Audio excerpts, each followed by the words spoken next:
I love coming in here. Everybody is always super welcoming. They always greet me by name. You can tell that everyone here actually likes working here.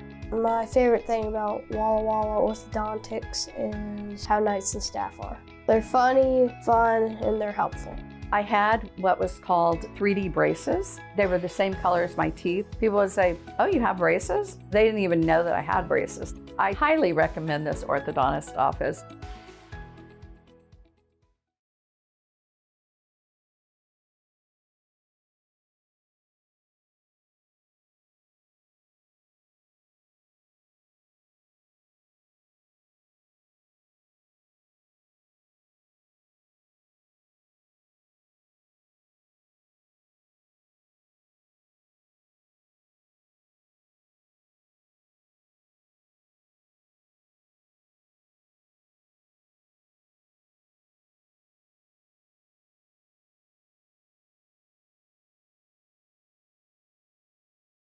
Whatever your printing needs, Abbott's Printing does it all. Signs and banners, rich, full-colored, high-quality commercial and digital printing, direct mailings, full-color business cards, and postcards. If you want a printing job done right, then Abbott's Printing is the place to be. Abbott's Printing provides award-winning quality and outstanding customer service. Visit abbottsprinting.com to view their selection or call 453-8202. That's 453-8202. Abbott's Printing, where the excellence is on paper.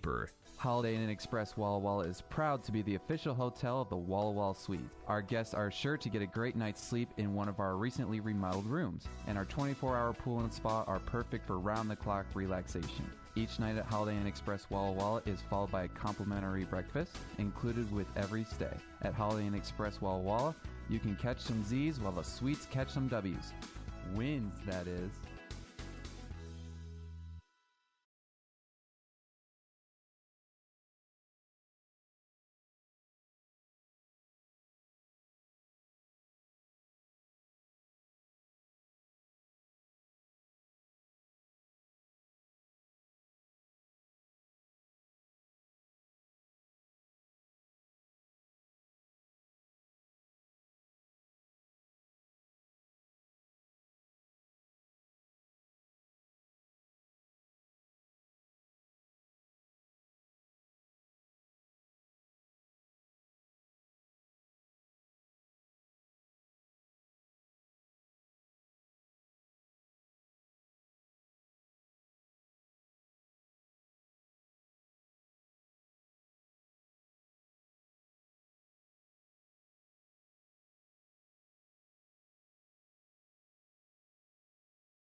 Walla Walla Valley Honda is now Underwriter Honda of Walla Walla. The same great automotive family is here for all your needs. Service, parts, new Hondas, and top quality used vehicles, all backed by expert staff with the highest standards in the industry. After all, you're family at Underwriter Honda of Walla Walla and deserve the best. Visit us at UnderwriterHondaofWallaWalla.com to schedule service or a test drive today. Underwriter Honda of Walla Walla. Walk in as a guest, drive off as family. Hey, your homework done? Yep.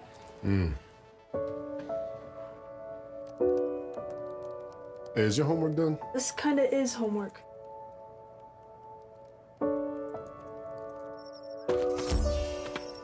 So, what do you think? I'm so proud of you. Can I play some more?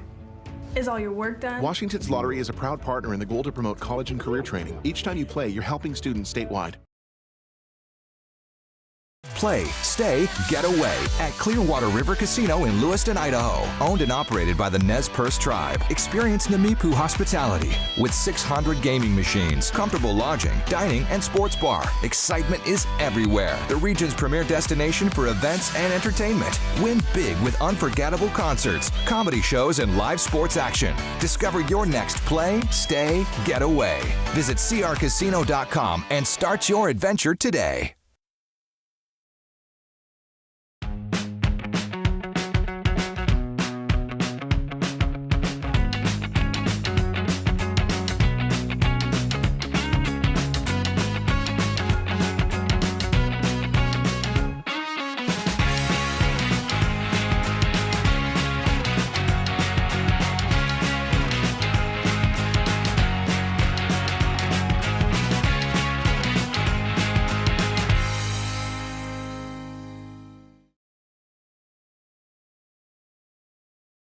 It's time to play ball with Underwriter Honda of Walla Walla, where you're more than a guest. You are part of the family. And here's an exclusive offer for all you Sweets fans. Show us your Walla Walla Sweets ticket at your next service visit and receive 10% off any regular price service performed. Formerly Walla Walla Valley Honda, same great automotive family and proud sponsor of the Walla Walla Sweets. Underwriter Honda of Walla Walla, where you walk in as a guest and drive off as family.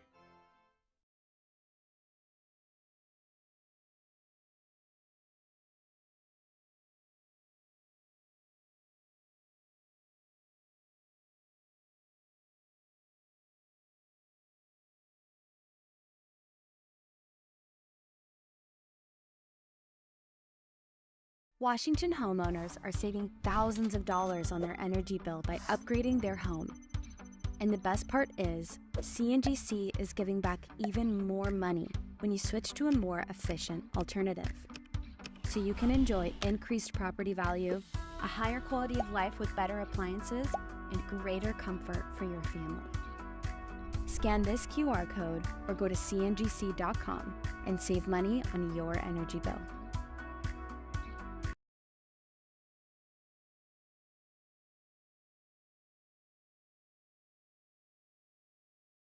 Washington's lottery gives out a lot of green to winners in schools and retailers awesomely. Nearly 600 mil to people that play. Another 180 mil to vocational training and education from preschool to college. Now you got the knowledge, a win-win for all of us. Play Washington lottery, lottery, lottery. Play Washington lottery, lottery, yeah. Visit walllottery.com. Who benefits to learn more.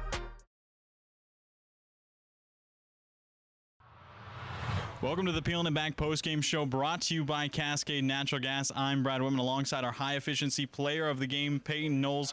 Peyton, you went 2 for 3, got on base 4 separate times. What did your approach look like throughout the game to get you on base that many times? Yeah, so it kind of just goes back to my BP approach. It's just kind of staying up the middle and just trying to take what the pitcher gives me and just trying to keep everything as simple as I can. Well, you had the 2 RBI go-ahead single in the 6th inning. That single ended up putting the Sweets over the top, helping us get the win. What was your approach in that at-bat to tally in those couple runs? Yeah, we knew that the pitcher had a little bit of cut on his fastball, so my approach was to get off the plate a little bit and look for something middle in and hit something hard. Well, obviously, great atmosphere here in Borleske. I mean, fireworks night. It is 4th of July weekend. What did the energy kind of feel like, not only in the dugout, but in the stadium as a whole? I mean, the atmosphere here is pretty awesome.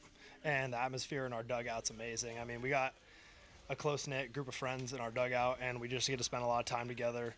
I mean, we get at the ball field at like 1 o'clock every single day, and so it's just a blast being able to play with the team and then getting to perform in front of our crowd. Well, obviously, the Raptors are a tough team, currently #1 in the West Coast League. Obviously, first half champions in the WCL South. You guys came out, were able to deliver, saw a good chunk of work from the pitching staff. Of course, saw Charles Rogers III go 4 innings as an offensive guy, all playing in the field. What does it mean when that pitching staff is able to help you lead you into those wins? Well, I mean, when Charles is on the mound, I mean, you're pretty much got a really good chance to win just about every single baseball game that you're going to play. And we got that kind of confidence in just about everyone we got in our bullpen from the front end to the back end. I mean, look at Isaac, man. He goes out there and he does his thing and he just shoves. Yeah, now going into 4th of July tomorrow, a chance to clinch the series versus the Raptors. What are the vibes? What are the emotions going through your head, having a chance to take the series against the #1 team in the West Coast League on 4th of July? For us, it's pretty simple. It's just win the first inning, and then the rest is going to take care of itself. Well, thank you, PK. Great job today. Game 2 versus the Ridgefield Raptors set to go 6:05 p.m. on 4th of July. We'll see you there. I love coming in here. Everybody is always super welcoming. They always greet me by name. You can tell that everyone here actually likes working here. My favorite thing about Walla Walla Orthodontics is how nice the staff are. They're funny, fun, and they're helpful. I had what was called 3D braces. They were the same color as my teeth. People would say, "Oh, you have braces?" They didn't even know that I had braces. I highly recommend this orthodontist office.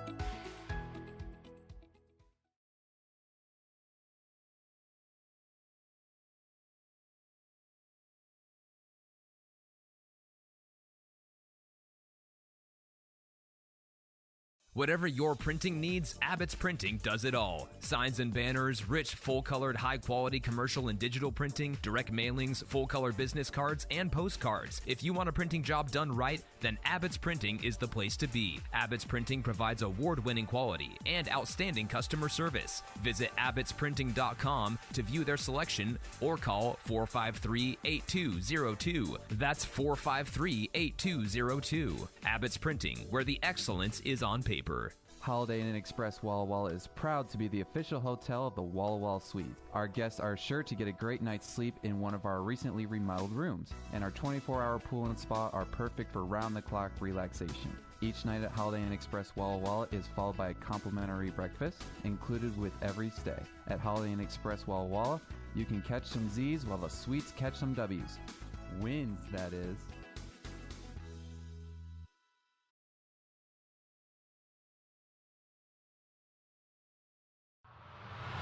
Welcome to the Peeling It Back pregame show. I'm Brad Whitman alongside manager Leo Rivera. Leo, good start to the series, good start to the homestand versus Ridgefield. Took game 1 4-3, another narrow victory. What did you like about the way the team came out and was able to take the win off the top team in the West Coast League? Yeah, I think Charles set the tone early, just getting ahead, battling through a little bit of little feel early in the game, but he settled down and was real good for us. Then Blake came in, did all right? Then we flip it to the new guys. They were able to come up big. Then Hallam shutting it down in the 9th. A few big swings there from PK and Raj, so it was really nice to see.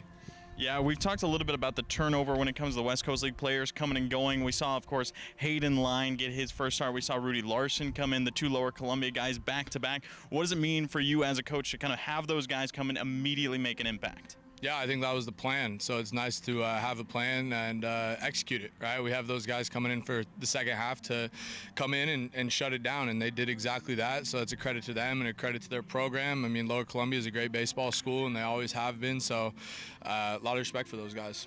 Well, we've seen a lot of close games for the Swedes over the past kind of 2 weeks or so. The last 7 games have been 5 of them have been decided by 1 run.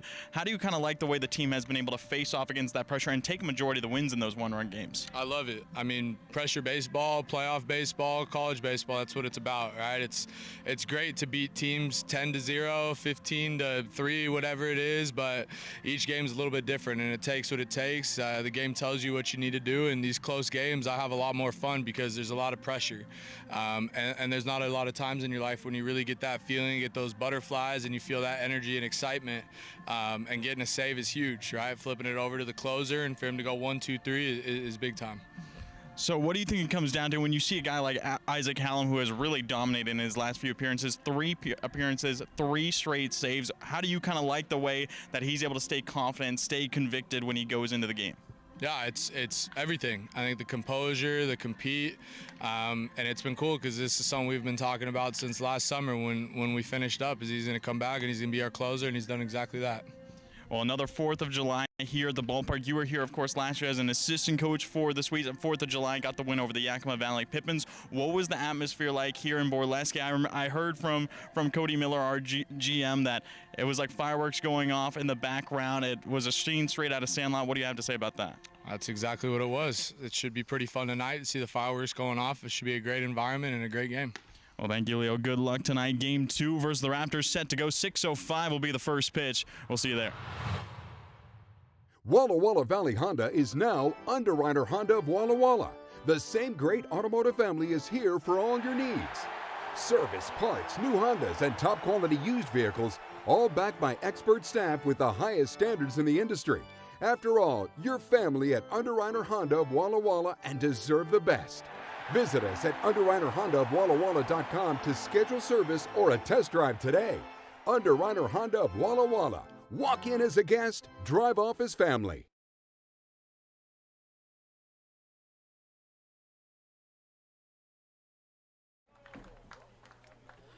It's a beautiful evening here in Walla Walla, and happy 4th of July, everyone, on America's 250th birthday. No better way than spending the evening with some baseball here at Borleske Stadium, as it's Game 2.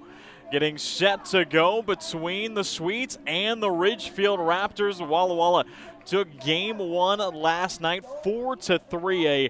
Another nail-biting finish, another one-run victory for the Swedes, and now Walla Walla trying to clinch the series versus the #1 team in the West Coast League South Division. Thank you for joining us on the Walla Walla Swedes YouTube channel. I'm Brad Whitman. As again, the Swedes playing back here in Borleske for another 4th of July. A big crowd here in Borleske. Was a good big crowd last night for fireworks night, and good big crowd here today as hat giveaway, and seeing a lot of red, white, and blue hats walking around the stadium. We do have the starting lineup for the Ridgefield Raptors, as announced by head coach Chris Cota. Carson Luna will be leading things off for Ridgefield. Michael Perazzo batting second. JT Summers, designated hitter tonight, batting third. Zach Wattis in the cleanup spot. Cade Ladahoff and Isaiah Hearn, the 5 and 6. Reagan McCluskey, Gavin Poffenroth, and Jordan Marion all entering the lineup at the 7, 8, and 9, facing off against the Wazoo right-hander and Trevor Stowe.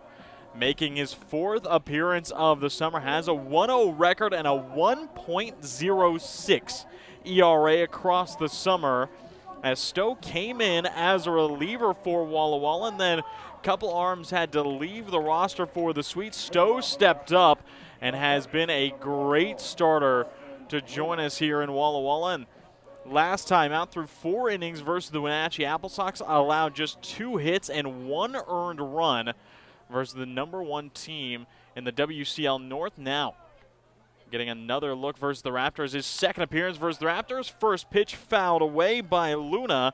First pitch 6:04 p.m., a minute ahead of schedule here in Walla Walla.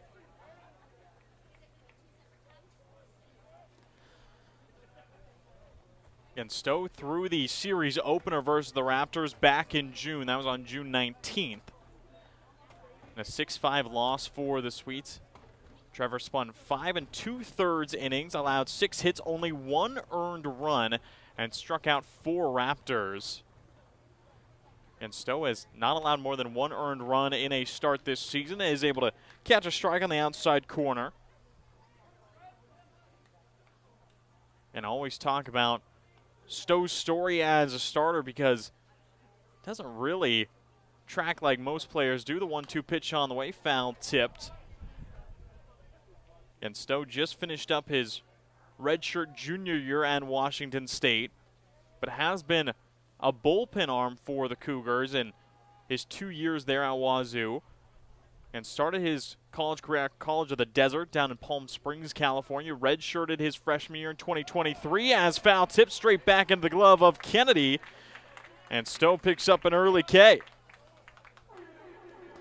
Again, and as true freshman in 2023, redshirted at the College of the Desert. Then in his redshirt freshman year was a two-way guy for College of the Desert. ABCA Rawlings Junior College All-American first team after sporting a 3.78 ERA while also batting nearly 360. An incredible two-way guy. We got brought up to the D1 level at Washington State, and where he's become a good bullpen arm, and back in his sophomore year, tied for the team lead in appearances. But came into this summer and as a reliever arm and peel down to first base. The field umpire, Jim Courtney, will say that Perazo goes around, and came into this summer not making a start since 2024 as a redshirt freshman in JUCO. Then after 2 springs of coming out of the bullpen, had to come in as a starter for the Sweets and looked very comfortable. Again, that first start was versus Kamloops back on June 13th. And in that first start, since his junior college days, through 4 innings, allowed 2 hits, no runs. And since then, has only allowed 2 runs in 9 more innings. Pitch misses just outside. Kennedy liked where it was placed. There's a 1-2 count for the shortstop from Ridgefield. And Stowe just has a 3-pitch mix: fastball, slider, and a changeup. Fastball can get up into the low 90s. There you see that slider missing towards the back knee. A little bit more vertical break to it. Has a good bit of late bite. Changeup going to move away from the lefty bats, of which there are a lot in the lineup, as 4 lefty bats in the lineup for the Raptors, as just missing at the knees. The count goes full. And 4 lefty bats and a switch hitter, who's Jordan Marion, the 9-hitter.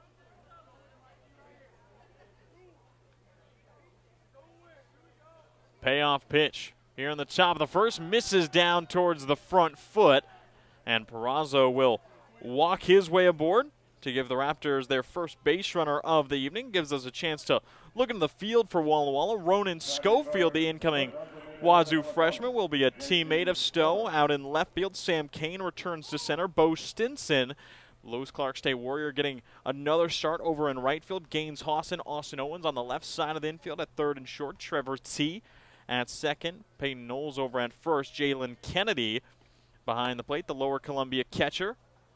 In the back end of the battery to Stowe, as first pitch misses down and away to Summers. And JT Summers has remained a big threat. Talked about it a lot last night. Currently second in the West Coast League in runs batted in. And will take a strike away from Trevor.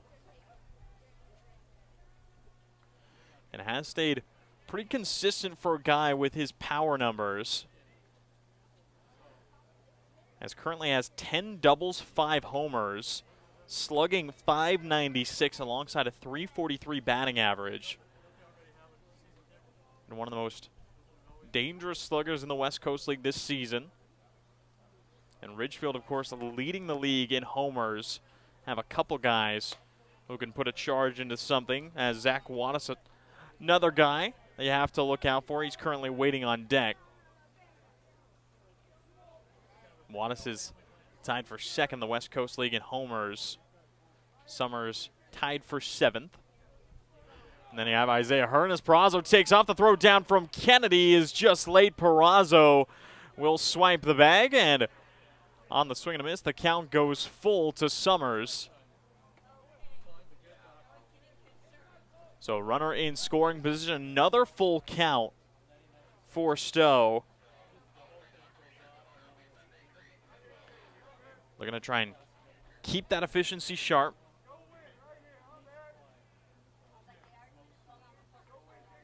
Stowe kicks, fires, fouled away by Summers. Count remaining full. And Stowe going to try and get through likely 5 innings. has not gone more than 5 2/3 so far in his 3 starts.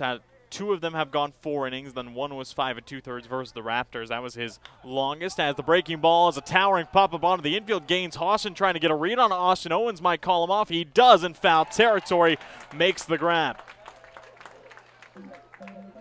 So good heads-up play from Austin Owens over there at shortstop to bring up the cleanup right fielder in Wattis. Stowe trying to get through the top of the first clean. And I've always preached it here, as always hearing from head coach Leo Rivera for the Swedes, wanting the team to take the lead in the first inning, control it right from the get-go, stay explosive to open things up. And of course that starts here at home with the defense putting up a 0 and then letting the bats work in the bottom half.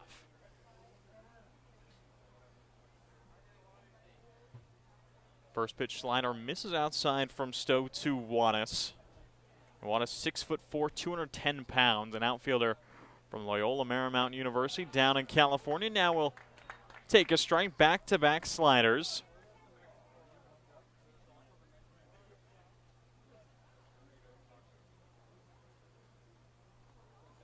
Again, Wattis just finished up his junior year with the Lions down at LMU. Competing in the West Coast Conference against a lot of guys from Seattle University. Has a swing and a miss. Make it 1-2. A big cut from Wattis, and again, 6'4", taller frame, and likes to get the hands extended. Leading this team in batting average. Batting .359 for the Raptors. Stowe looking to stay careful. 1-2 pitches, a fastball torn down the foul line and out towards the Raptors bullpen and the sweet spot.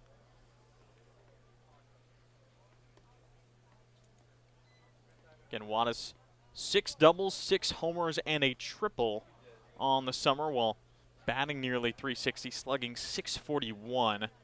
And one of the top markups you will see in the entire West Coast League. In fact, 3rd in the WCL in slugging, as Stowe tries to go with that slider. Again, releases it early. 2 balls, 2 strikes, 2 outs. The go-ahead run for Ridgefield is Perazo off of second.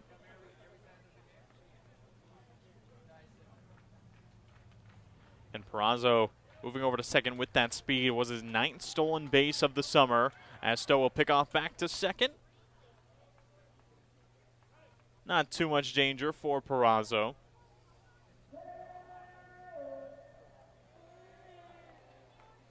Again, we'll likely see a Sacramento State matchup at some point in this series of Alex Cohen, the Sweets reliever, versus Perazo. As a 2-2 on its way, slider drops in and beautifully placed from Trevor Stowe to get the ring up. 2 strikeouts in the inning, stranding the first run for the Raptors out on second base. Not a bad start to Independence Day here in Borleske Stadium. Walla Walla starting lineup coming up next. Hey, your homework done? Yep.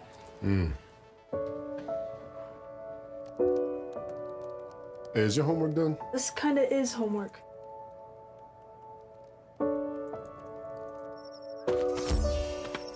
So, what do you think? I'm so proud of you. Can I play some more? Is all your work done? Washington's Lottery is a proud partner in the goal to promote college and career training. Each time you play, you're helping students statewide. Play, stay, get away at Clearwater River Casino in Lewiston, Idaho. Owned and operated by the Nez Perce Tribe. Experience Namipu hospitality with 600 gaming machines, comfortable lodging, dining, and sports bar. Excitement is everywhere. The region's premier destination for events and entertainment. Win big with unforgettable concerts, comedy shows, and live sports action. Discover your next play, stay, get away. Visit crcasino.com and start your adventure today.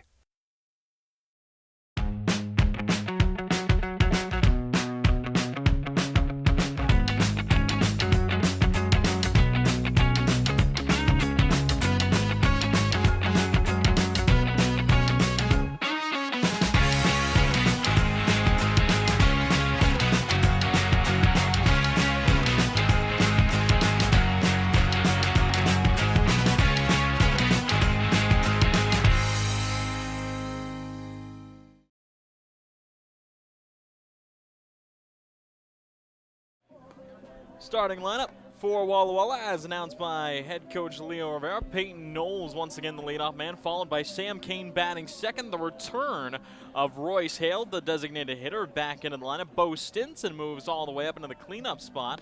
Gaines Hawson batting fifth, followed by Jalen Kennedy.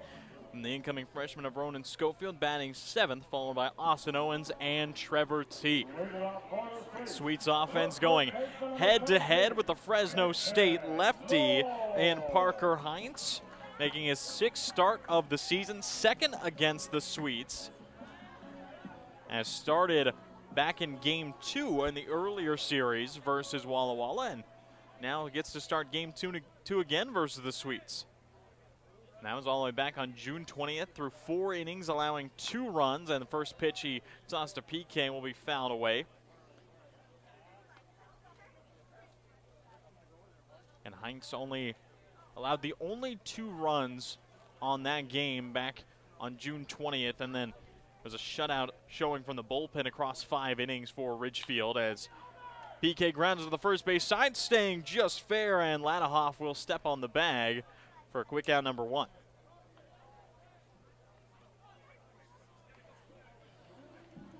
Allows us to look out into the field for Ridgefield. Starting the outfield, Gavin Poffenroth out in left, Isaiah Hearn back out in center.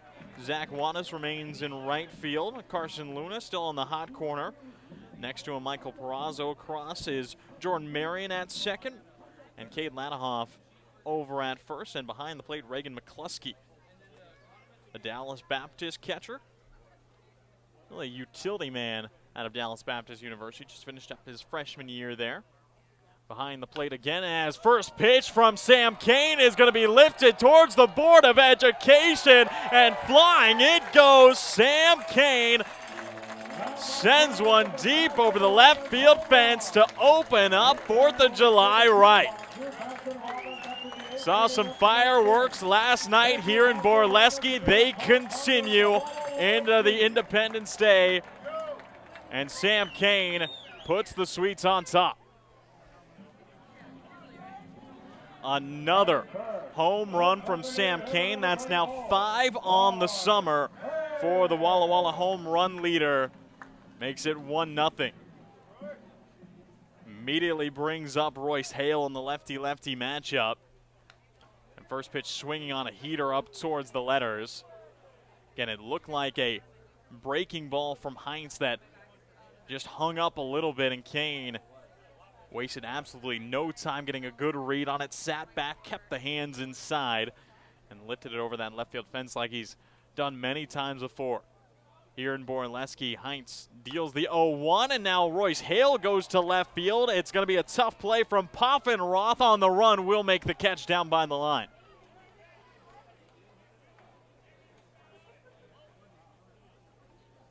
So we'll bring up the cleanup hitter in Bo Stinson. And again, Bo Stinson was 7th in the lineup last night, ended up going 1 for 4 with a single and a stolen base. And that single that he laced in the 4th inning was a nice line drive out to left field, ended up being the first run of the game scoring. Now pitch on the inside corner will be called strike to Bo. Again, Stinson just finished up that junior year at Lewis Clark State, just a little bit east of here in Walla Walla. It's been his first 2 years of college at Pierce Community College in the NWAC. Competing against a lot of great teams. Again, a ton of NWAC players often come to the West Coast League, and really just how hunting grounds for so many talented players who move up towards the Division I level and some eventually into the majors. Kick and deal to Stinson, ground ball over towards Marion. The second baseman makes the easy play, and that'll be the 3rd out, but it's Sam Kane. 360 over the left field fence to put Walla Walla on the board. It is 1-0 Sweets here on the 4th of July.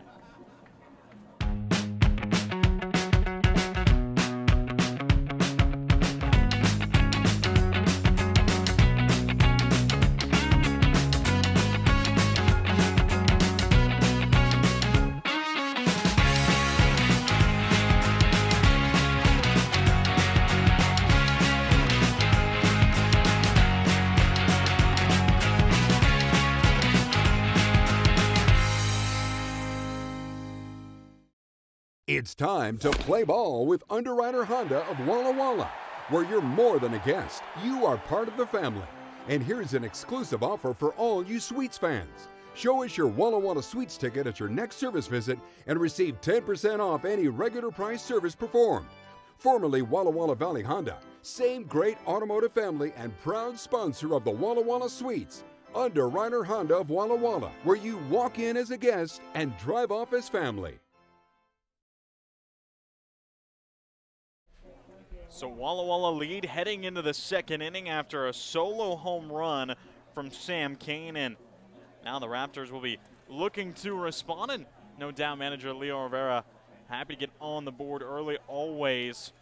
Talks about the Sweets trying to get going in the first day, explosive, and an explosive swing it was from Sam Kane, as Cade Lanahoff will lead things off in the top of the second versus Trevor Stowe. Picked up 2 strikeouts in the first inning, did allow a walk and a runner into scoring position. Was able to settle it right back down as the fastball just misses under the knees, and borderline call there from home plate umpire Shane Kelly. And same umpiring duo as yesterday, Shane Kelly behind the plate and Jim Courtney out on the base pass. Sharp ground ball over to Gaines. Hawson goes right under his glove, ends up in left field. Believe it's going to be tallied a single. Did not touch the glove of Hawson, was struck well off the bat towards the Cumberland infielder. And Lanahoff will now sit on first base, and it looks like it is going to be deemed an error on Hawson. So first error of the ball game for the Sweets, and I think the Sweets' first error in 4 games, as a matter of fact.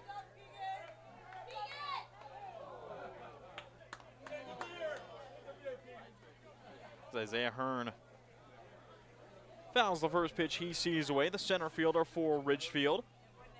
Probably the best night of any of the Raptors offense, as he went 2 for 4 last night with a solo home run and a single. As that solo home run was what tied the game up back in the top of the 5th inning.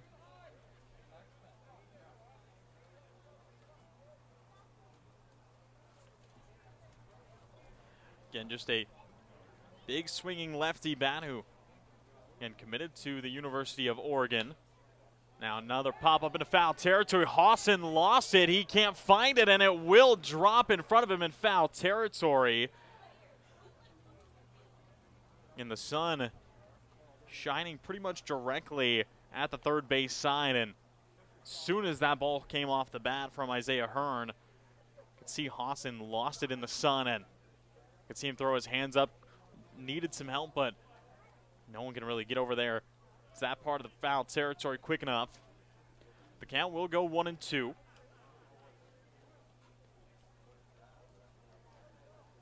Stowe looking to take care of it. Sweets did turn 2 double plays yesterday. Love to try and do it again as Stowe misses down towards the angles to even up the count.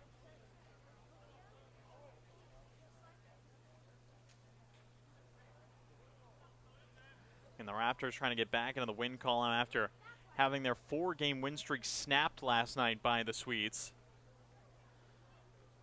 Now the slider, late break, almost got the front elbow. As the count moves to full. Again, Ridgefield, West Coast League South Division first half champions, the first team to reach 20 wins. Now, one of only 2 teams at 20 wins, as the Wenatchee Apple Sox were able to bump themselves up to that mark last night, as they had a dominant win over Edmonton, shutting down the Riverhawks' momentum. Wenatchee sole possession of the North Division. Ridgefield sole possession of the South still, as Hearn goes out towards right field. It's going to be picked up by T, and swiftly back to the bag is Lanahoff. And just kind of a jam shot in towards the hands. Hearn was still able to use the quick hands to at least put it in play. But not much you can do when hits that part of the bat, and retires to Trevor T as Righty McCluskey steps in. Again, McCluskey, this being his first appearance of the series. First pitch to him misses up high.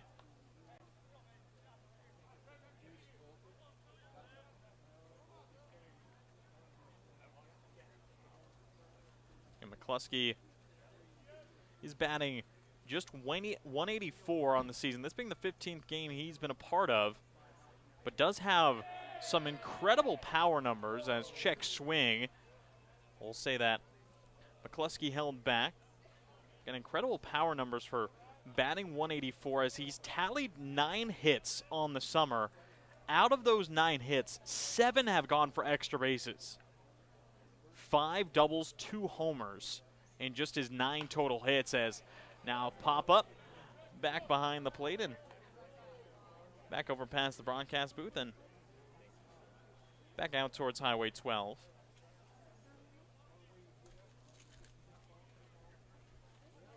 Again, another warm one here in Walla Walla. High of 91 today.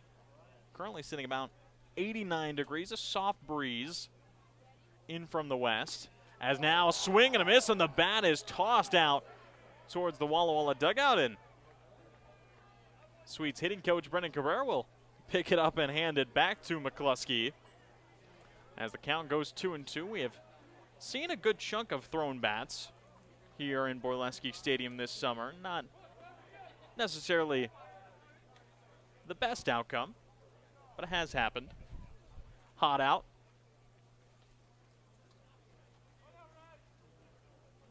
2 balls, 2 strikes. Stowe kicks and deals the slider, drops and just misses. And Stowe looking some clarification on where that pitch missed. I believe it just missed up high towards McCluskey. Stands at 5'11". The count goes full with 1 out. Ladahoff off the first slider is going to be chopped over to Hawson. He tries to make the play over to second. He does. T spins it to first and not in time. The inning will continue as McCluskey just beats it out. Makes it a fielder's choice. So 2 down here in the top of the second. And that'll bring up the left fielder in Poffenroth.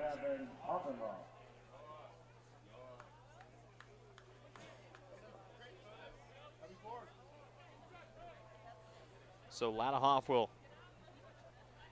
head back to the bench on the fielder's choice. And Poffenroth, another guy seeing for the first time and swings away at the fastball towards the low and outside corner. Poffenroth just finished up his sophomore season with Skagit Valley College. Stands at 6'1", 205 pounds.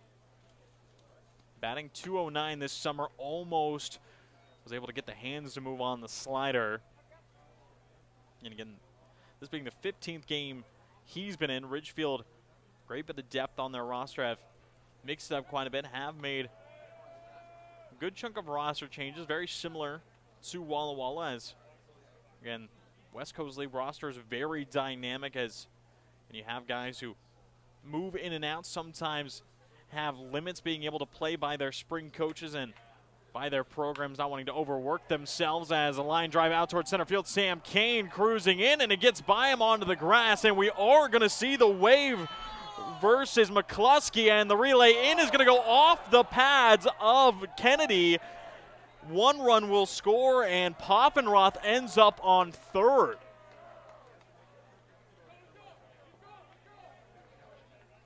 As a bit of a snowball fight from the defense allows the tying run to come in here in the top of the second, and now the go-ahead run is just 90 feet away for Jordan Marion. And look, just to be a line drive single into center field, maybe would have seen McCluskey try and stretch it to third, but Sam Kane came charging a little bit too hard, and the ball just kind of sat down in the grass, got by him, had to try and get back, and then the relay in. Kennedy was up the line a little bit trying to make the catch and apply the tag, ended up bouncing off a knee pad and out towards the Raptors dugout, and now a hard struck ball down towards right center field. Sam Kane reeling back to the gap will make the catch on the run. to hold it just to a tie ball game, but the Raptors are able to put their first across unearned to tie this thing up 1-1. The Sweets trying to respond. I love coming in here. Everybody is always super welcoming. They always greet me by name. You can tell that everyone here actually likes working here. My favorite thing about Walla Walla orthodontics is how nice the staff are. They're funny, fun, and they're helpful. I had what was called 3D braces. They were the same color as my teeth. People would say, "Oh, you have braces?" They didn't even know that I had braces. I highly recommend this orthodontist office.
Well, the Sweets trying to get their lead back intact here in the bottom of the second, and committed a pair of errors in the top half of the inning to allow the first run to come across for the Raptors, and now gains Hawson.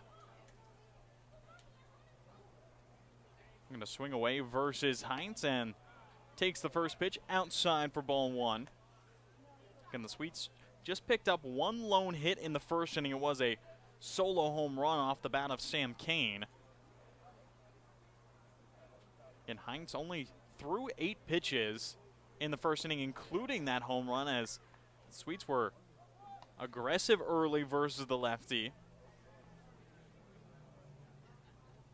And Heinz just finished up his true freshman year with the Bulldogs of Fresno State. Stands at 6'4", 175 pounds. Did have a shorter season with the Bulldogs, as made 3 starts before season got cut short with an injury, and did have a team best 3.14 ERA across 14 innings. Opponents only batted 163 against him, but still gaining more reps with the Raptors, and still had himself a strong season with Ridgefield. 1.71 ERA across 21 innings, 19 strikeouts, 1.0 whip.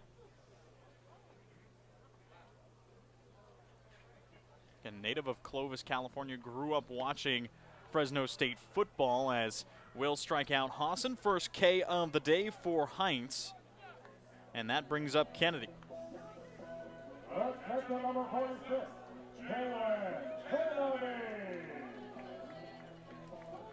And the Lower Columbia catcher making another start on the summer.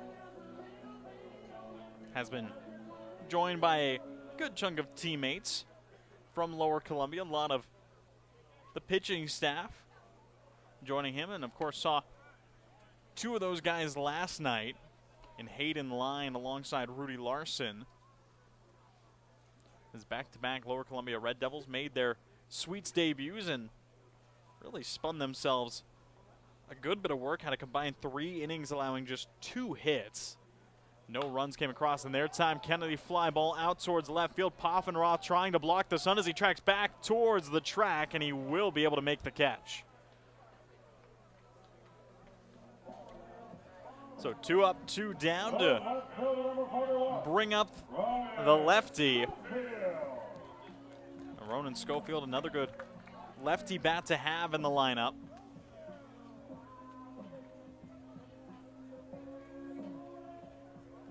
And Schofield still getting reps here at the college level. Again, an incoming freshman out of Juanita High School. And this summer being his first repetitions against college level opponents. but did see Schofield pick up his second hit in the final game versus the Elks back on Thursday night, just his second hit of the summer. And hasn't gotten a ton of at-bats. He's 2 for 11. Gets up 2-0 versus the Fresno State southpaw. As Hines trying to stay efficient as he can get through 2 innings under 20 pitches.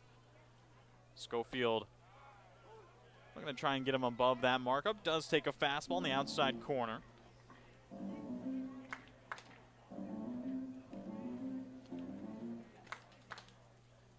And the wind still softly kicking from right to left here at Borleske Stadium. Very typical of what we see, making the American flag fly nicely out there beyond center field. Bounce it, makes it 2 balls, 2 strikes.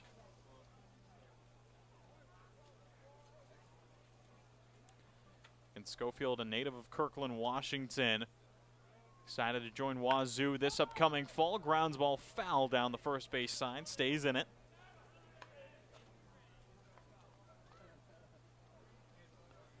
Schofield has done well minimizing strikeouts in his at-bats, as he does have 3.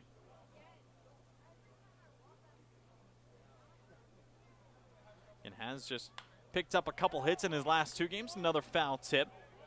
Again, started versus Wenatchee to close out the first half back on June 28th, the last home series for the Sweets. Went 1 for 2, delivered a 2 RBI single versus the Apple Sox in the loss. And in the last game he played, again back on Thursday night, tallied another hit.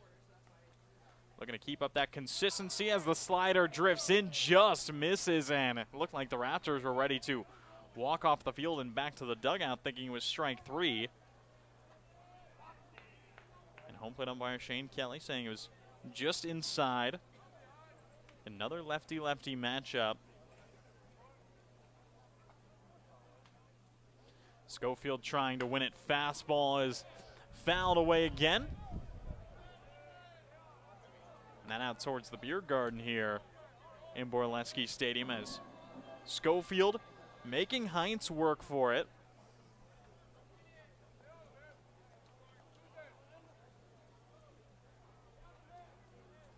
And 1-1 here in the bottom of the second. Lefty through his motion, another slider, and Schofield knew it was a ball immediately as drops the bat, takes off the leg guard, works his way on to first. Second walk of the summer for Ronan.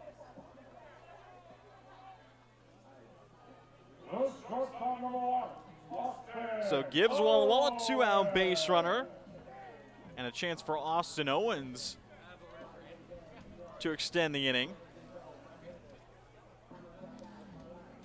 Again, Owens was able to get on base 3 times last night. He's had a single and a pair of walks.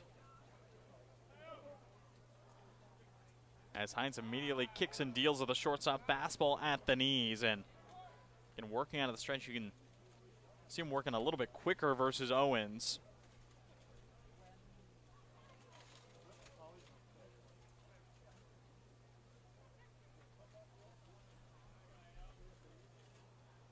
As Hines fires, misses the off-speed up high, and Schofield is getting a slightly bigger lead off of first, but again, moving back to the bag quite frequently, as I believe Hines does have a pretty good pickoff move off the rubber and staring right at Schofield. Delivers again now. It's going to be chopped foul by Austin.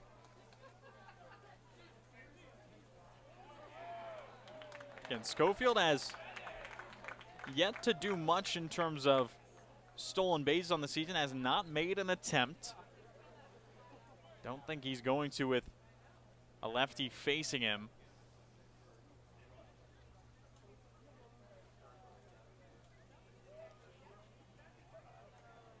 As Hines looking straight at him now, back to the plate, fires, gets the swing and a miss out of Owens, drop third strike. Lane will be created by McCluskey, and the throw down to first to complete the strikeout. 2 Ks in the inning for Heinz, and that will send us on to the third, remaining tied 1-1 here in Walla Walla. Walla Walla Valley Honda is now Underwriter Honda of Walla Walla. The same great automotive family is here for all your needs. Service, parts, new Hondas, and top quality used vehicles, all backed by expert staff with the highest standards in the industry. After all, you're family at Underwriter Honda of Walla Walla and deserve the best. Visit us at underwriterhondaofwallawalla.com to schedule service or a test drive today. Underwriter Honda of Walla Walla. Walk in as a guest, drive off as family.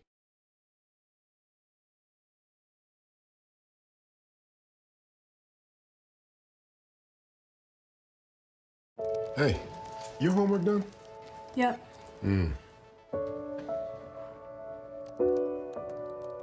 Hey, is your homework done? This kinda is homework.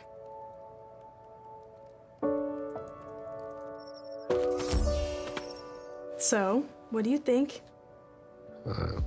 I'm so proud of you. Can I play some more? Is all your work done? Washington's Lottery is a proud partner in the goal to promote college and career training. Each time you play, you're helping students statewide.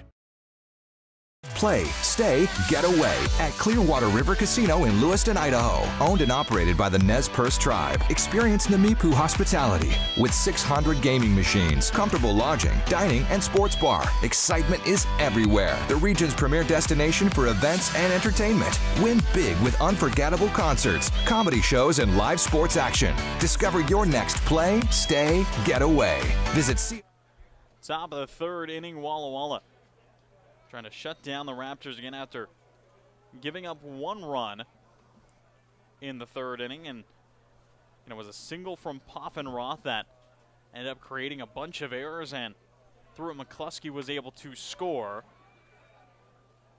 Now the lineup turns back over to the top for Carson Luna.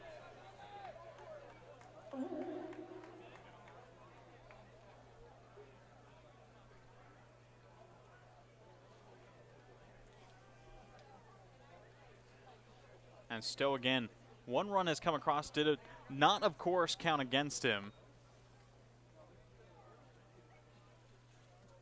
Again, the run that initially got aboard was through a fielder's choice after an error, and then a single, and likely another pair of errors came through as ball skips in low to the dirt, makes it a 3-1 count. Stowe just trying to get back into a rhythm, keep that pitch count low again. Expecting 4 innings out of Trevor, and I'm assuming the coaching staff for Walla Walla would love for him to go 5-ball. Chip foul by Luna, who struck out his first time up versus Stowe. And Luna has struggled with the swing and miss to open up this series, as he's 0 for 5 with 3 strikeouts and a walk. Stowe fires the payoff pitch, will miss down low, and it will be the second walk of the series for Luna, second walk of the day, administered by Trevor. So the leadoff runner is aboard to bring up Perazo, and Perazo was the first walk.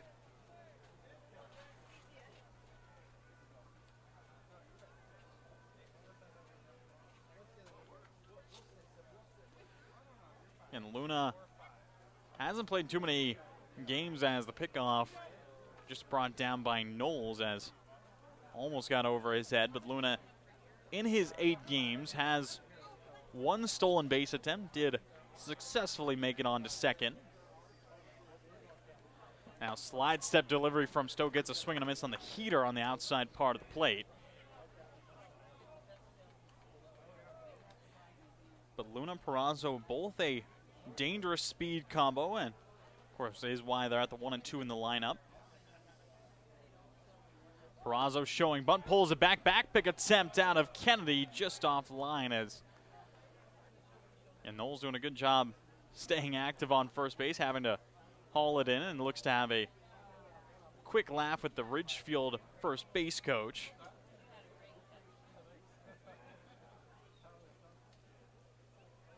And Chris Cota, the head coach for the Raptors, and then Rob Baramo and Nick Allen, the 2 assistant coaches, and of course Nick Allen, the Ridgefield high school baseball coach. So coaches in the spring, at Ridgefield High School and then joins the Raptors for the summer. Big secondary lead as Perazzo just awkward swing, protecting, fouling it off. See all hands in that swing, just trying to get a grain of wood on it to keep the at-bat going. But Stowe bearing down, looking confident.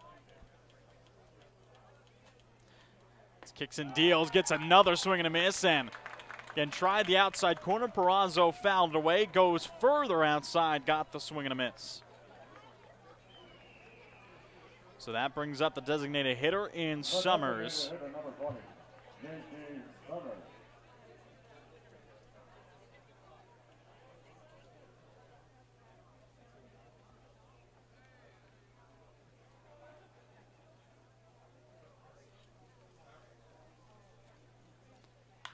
First pitch on the way to Summers is going to be popped up and back into foul territory, heading out towards Sluggers concessions. One hop, and looks like we'll end up at a hand of a fan in line down there by Sluggers.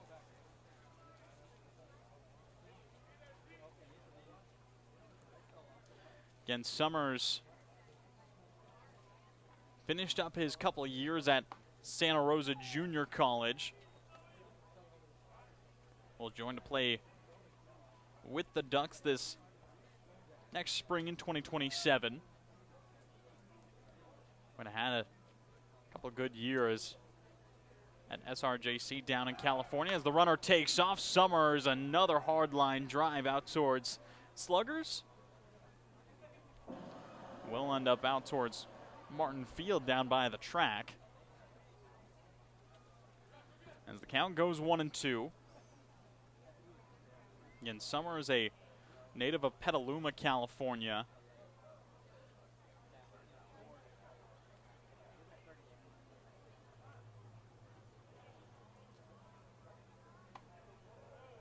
Good take on the fastball outside as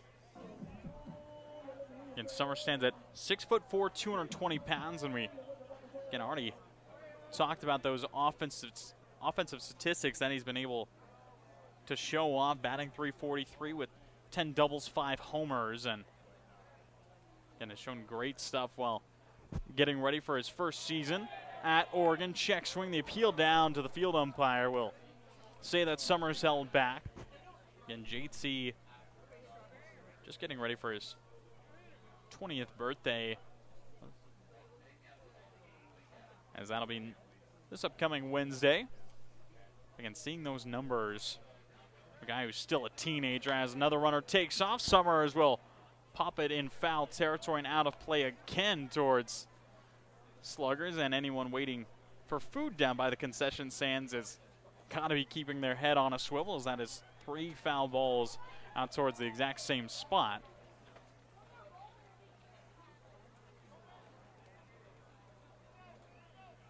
The count remains full.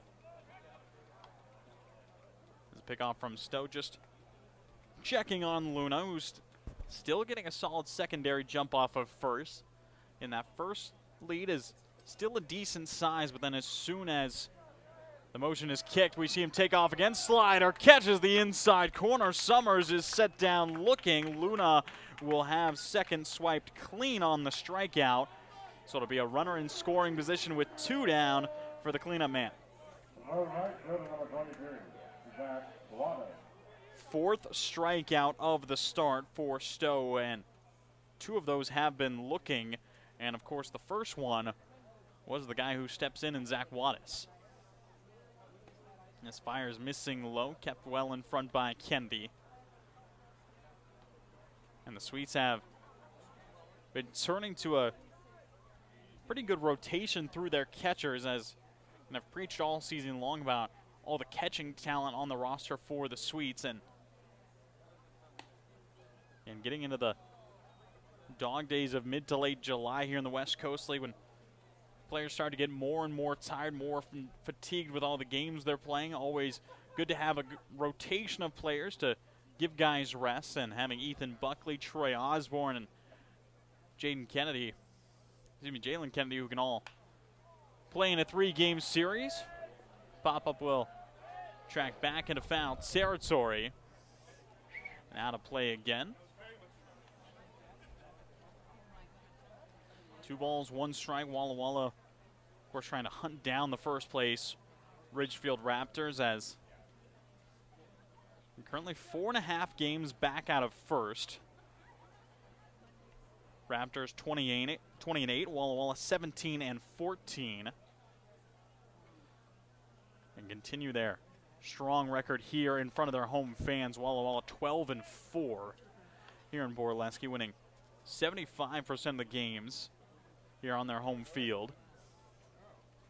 And have always been a strong home team, and most teams are in the West Coast League, getting sent to that one scenario, and it's always about winning the games at home and being able to steal games off the road, as the Raptors have been a team who have really seemed to have thrived on the road. As again, both teams came into this series with the same home record, 11-4, but the Raptors came into the series 9-3 in road games. Of course, 9-4 after last night's loss, but a team who was able to steal a lot of wins on the road. Protective swing from Wattis, pops it up and back out of play beyond the beer garden. It's another full count. The Raptors really making Stowe work for it. This could, again, potentially be just a quicker start for him in terms of innings, as through 2 2/3 and approaching 70 pitches already. He has been forced to work through a ton of these at-bats. Another payoff pitch on the way from the righty. Slider drops low under the knees, and that being the 3rd walk to bring about Cade Ladahoff. The first baseman, number 35, Cade Ladahoff.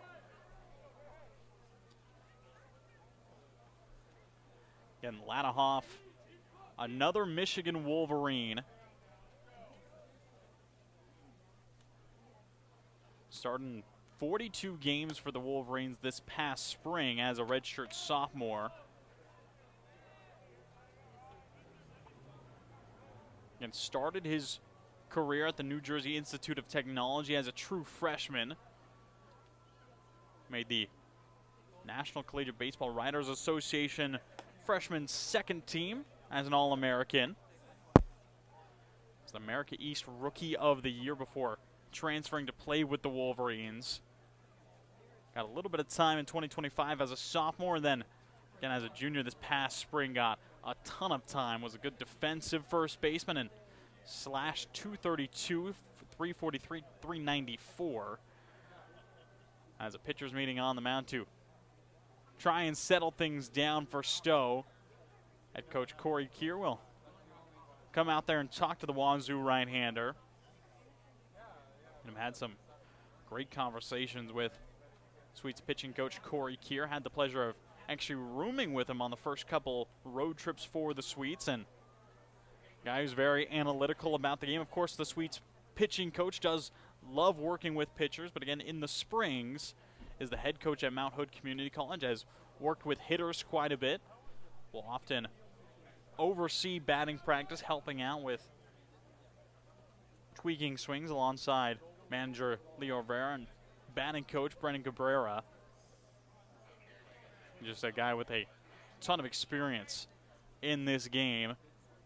Speaks some wise words to Trevor Stowe as the 2-0 pitch on its way. Fastball fouled straight back and bounces on top of the broadcast booth as the count goes 2-1. Again, 2 walks, 2 strikeouts in this inning for Trevor Stowe. Is now up to 71 pitches. This is pitch number 72 upcoming. Kicks and fires down low to the first baseman. Another 3-ball count, and it does look like there is a new onion getting warm in the bullpen. And I believe that is going to be a Sweet who will be making his home debut here in Borleske Stadium, as big swing and a miss out of Ladahoff will make the count go full. As we'll likely see that name called potentially in this inning or in the top of the 4th when it comes around. But Stowe looking to bring us there. 2 outs, payoff pitch will just missed the low and away corner, borderline miss. And that will be back-to-back walks to load the bases with 2 down. First center fielder number 36, Isaiah Hearn. And the pitcher getting warm in the bullpen is indeed Gabe Brayback. We saw him make his Sweets debut versus Bend. Now looking to make his home debut here on Independence Day, as first pitch is fouled back and away by Hearn. Again, Hearn, a guy still need to be careful with. Again, mentioned 2 for 4 last night with a single and a homer. 5 home runs on the summer for the incoming freshman. Swings away, fouls it again out towards the Sweets hitting facility in the batting cages. Out just beyond the left field line. But Stowe up early. Hearn did pop out to Trevor T., the Sweets second baseman. His first time up was a fastball in towards the hands. Now we'll see where Stowe goes on the 0-2. Goes back in towards the hands, a towering fly ball out towards center field. Sam Kane is under it, and he'll secure the third out, stranding the bases. Loaded Trevor Stowe gets out of the jam as tosses nearly 80 pitches through the first 3 innings, but suppresses the Ridgefield Raptors to just 1 unearned run. It takes us to the bottom of the third. Sweets trying to reclaim the lead. Washington homeowners are saving thousands of dollars on their energy bill by upgrading their home. And the best part is, CNGC is giving back even more money when you switch to a more efficient alternative. So you can enjoy increased property value, a higher quality of life with better appliances, and greater comfort for your family. Scan this QR code or go to cngc.com and save money on your energy bill. Washington's lottery gives out a lot of green to winners in schools and retailers awesomely. Nearly 600 mil to people that play.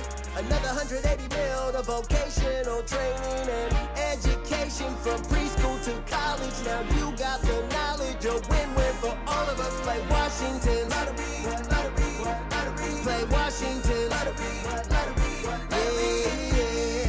Visit walllottery.com. Who benefits to learn more. I love coming in here. Everybody is always super welcoming. They always greet me by name. You can tell that everyone here actually likes working here. My favorite thing about Walla Walla Orthodontics is how nice the staff are. They're funny, fun, and they're helpful. I had what was called 3D braces. They were the same color as my teeth. People would say, "Oh, you have braces?" They didn't even know that I had braces. I highly recommend this orthodontist office.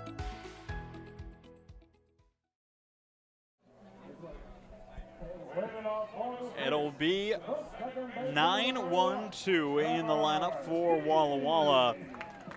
Trying to break back into the lead versus the Ridgefield Raptors, as saw a ton of close games across the West Coast League last night. Again, was 4-3 here in Borleske for the Sweets, picking up the win. His first pitch to T is going to be laid out to shallow center field. Might just drop in. No, on the run is Hearn to make the catch, and 1 pitch, 1 down to flip the lineup card over.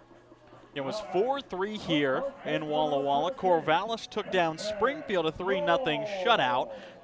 Saw Kamloops with a 10-7 victory over Port Angel, so 2 3-run games then, but saw a couple extra inning games as Kelowna took down Victoria 3-2 in the 10th, and Nanaimo took down Bellingham 4-3 in the 11th inning, as it looks like a piece of equipment is out on the infield, and it looked like that might have come from T, as McCluskey will walk up and hand it over to Sweets first base coach Brennan Cabrera, as Knowles steps in. But again, 2 extra inning games, and of course those were both up in British Columbia, Nanaimo and Kelowna. Saw Yakima Valley have a 6-5 win over Bend, another 1-run performance. Then saw a couple of the bigger score lines. Portland with a 13-7 win over the Berries. Portland trying to hunt down third place behind the Knights. And then Wenatchee, the Apple Sox, had a dominant 14-2 series opener over the Edmonton Riverhawks, ending their 3-game win streak to open up the first half as Knowles gets up 2-0 in the count.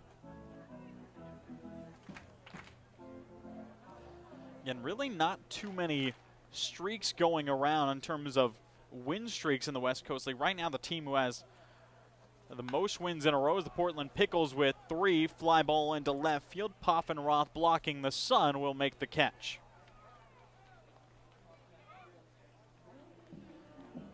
So back-to-back flyouts. It's 2 up, 2 down. To bring up Sam Kane. Kane has registered the only hit for Walla Walla this evening so far, and it went 360 feet and over the left field fence. Again, it was just a first pitch breaking ball from Parker Heinz. Kane got a great read on it and sat back, and not expecting Heinz to have the same approach this time around, and will immediately go to the heater, missing outside. It's kind of the exact opposite of the first pitch he threw to Sam Kane his first time up. But does put Sam ahead in the count. As the lefty back through his motion, now gets a cut and a miss, and looked like Kane just caught a little piece of it. And Sam Kane has really showed up and proved to be one of the top bats in the lineup for Walla Walla, batting just under 270. Sends one out towards right field now. It's Wattis who's there, and 3 flyouts to all 3 outfielders. And that will send us into the 4th and 1-2-3 inning for Parker Heinz.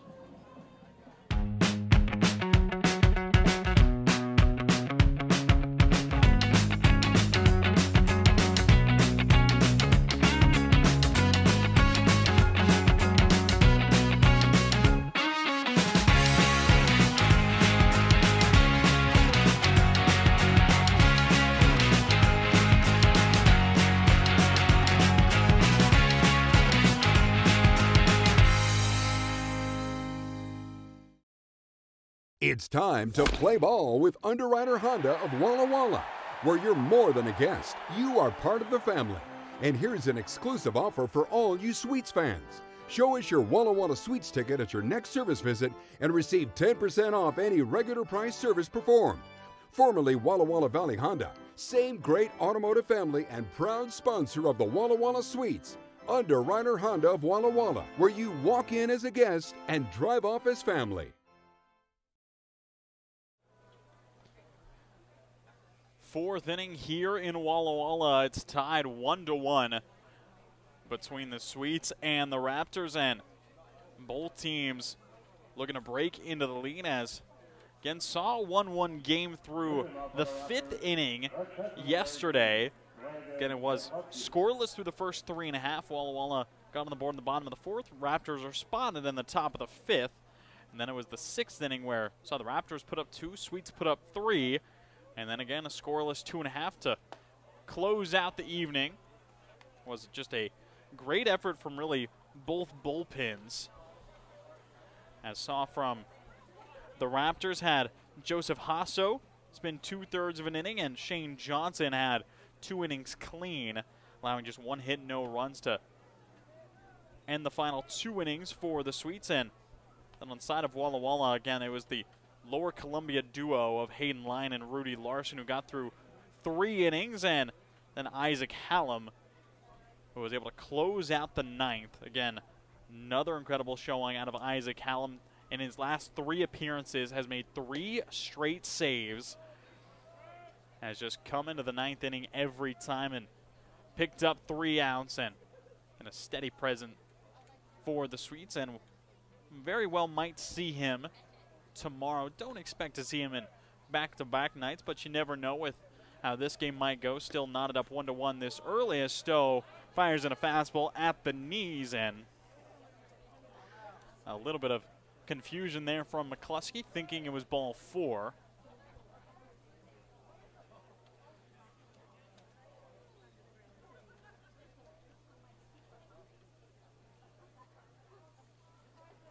Pitch on his way from Stowe, and it's going to be lined back up the middle, skipping through the infield dirt. And will be a single picked up, just the second hit of the evening for the Raptors and just the third hit total. Again, saw in the 4-3 affair last night, only 6 hits per team, and the majority of those hits all came in the 6th inning for both teams. It looks like it's remaining just another low-scoring showing between the Raptors and the Sweets, and can't say it's too surprising. And when these two teams faced off earlier in June, they were, again, 3 very close games. It was a sweep, and looks like as Stowe is struggling to locate, that is going to be it for Trevor. So the Wazoo right-hander will jump out, and it will be the Gonzaga right-hander in Gabe Brayback making his home debut here in Borleske, as Stowe will exit after 3 innings, 82 pitches, 4 strikeouts, 4 walks, and manager Leo Rivera making the quick change. We'll be right back as Brayback gets warm. Washington's lottery gives out a lot of green to winners in schools and retailers awesomely. Nearly 600 mil to people that play. Another 180 mil to vocational training and education from preschool to college. Now you got the knowledge, a win-win for all of us. Play Washington lottery, lottery, lottery. Play Washington lottery, lottery, yeah. Visit walllottery.com. Who benefits to learn more. I love coming in here. Everybody is always super welcoming. They always greet me by name. You can tell that everyone here actually likes working here. My favorite thing about Walla Walla orthodontics is how nice the staff are. They're funny, fun, and they're helpful. I had what was called 3D braces. They were the same color as my teeth. People would say, "Oh, you have braces?" They didn't even know that I had braces. I highly recommend this orthodontist office.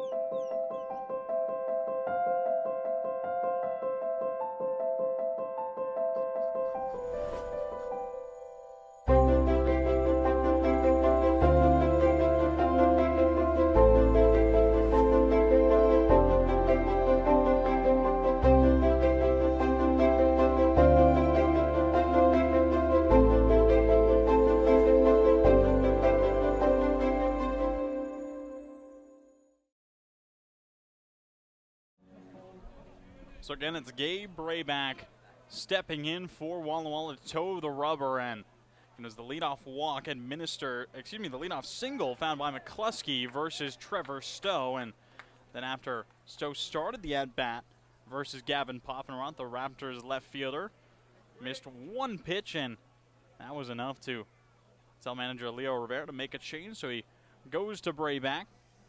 And just making his 2nd appearance of the summer, was a late pickup for the Sweets.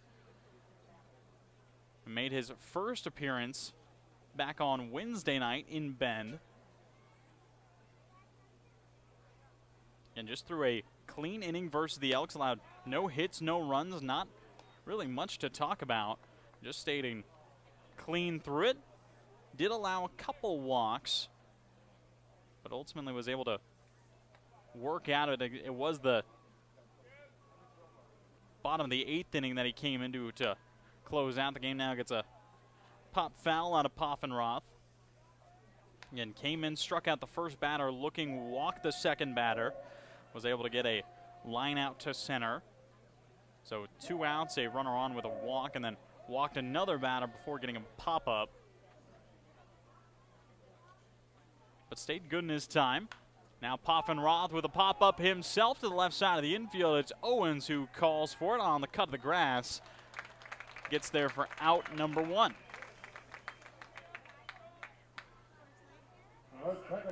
So brings up Marion, who flew out to center his first time up.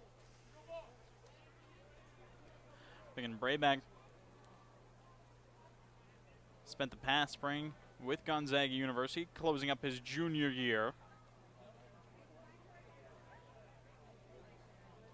And started his career with the Lynn Bend Roadrunners. Played 1 season for LBCC down in Albany, Oregon. helped the Roadrunners win an NWAC title, and he was a first-team All-NWAC selection, had a 1.11 ERA, .72 whip as a line drive just past the glove of PK. We'll get into right field. Stinson gets it in quick as McCluskey settles into third on the single. So that being just the first hit given up by Brayback in his young WCL career.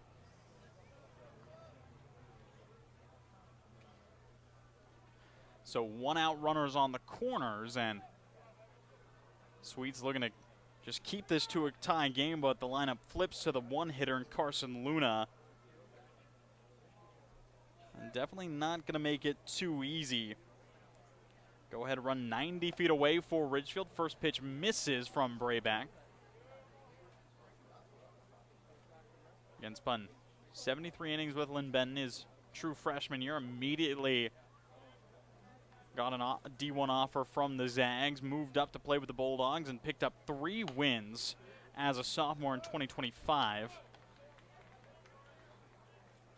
Then got a little bit less time this past spring, made 4 starts, spinning 12 innings, 9 Ks.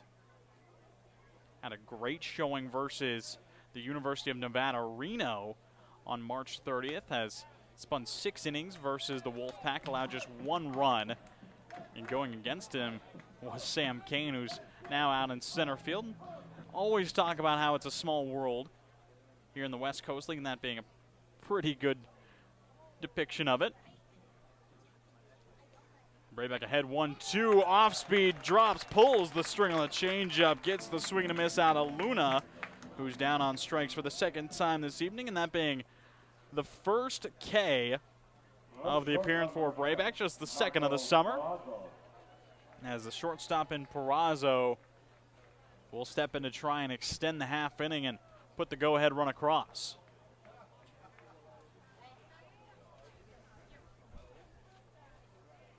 Again, Perazo a walk and a strikeout on the evening so far. Another changeup just drifts in from Brayback.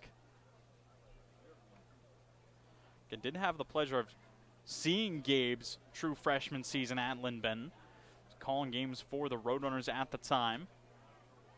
Got to see him as a freshman, and was just a absolute force to be reckoned with. And Lynn Benton Community College has, again, just been a dynasty of a team in the Northwest Athletic Conference. A good JUCO conference, and the Roadrunners were back-to-back NWAC champs in 2024 and 2025. Off the cap of the bat, over to Gaines Hawson. It spins away from him, and another error will bring the go-ahead run across. As that, I believe, being the 4th or 5th error now on the Sweets. I believe it will be deemed as the 5th error on Walla Walla. Again, off the end of the bat from Perazo, and ton of spin, and Hawson tried to pick it up clean, just couldn't. So that brings in the 2nd run for the Raptors. As Brayback will be able to find a strike on the outside corner to Summers.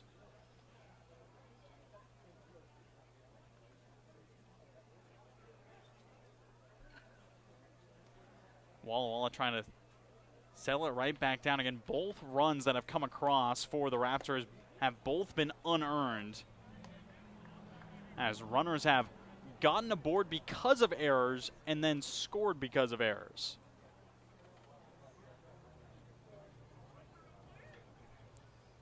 In the first run for the Raptors that got across, and the second was through an error, then a fielder's choice. And so as the leadoff man got on through an error, then a fielder's choice took out the leadoff man, but still put another runner aboard.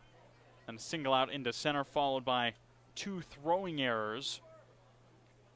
Moved a runner to score. So again, got on through an error, scored through an error, and seeing here in this one, just the runner scoring on the error as McCluskey got on through single, moved over to third on a single, and then scores on a ground ball error over to third. Brayback working right back into control, getting ahead of Summers. Runners on first and second, still just 2 down here in the top of the fourth.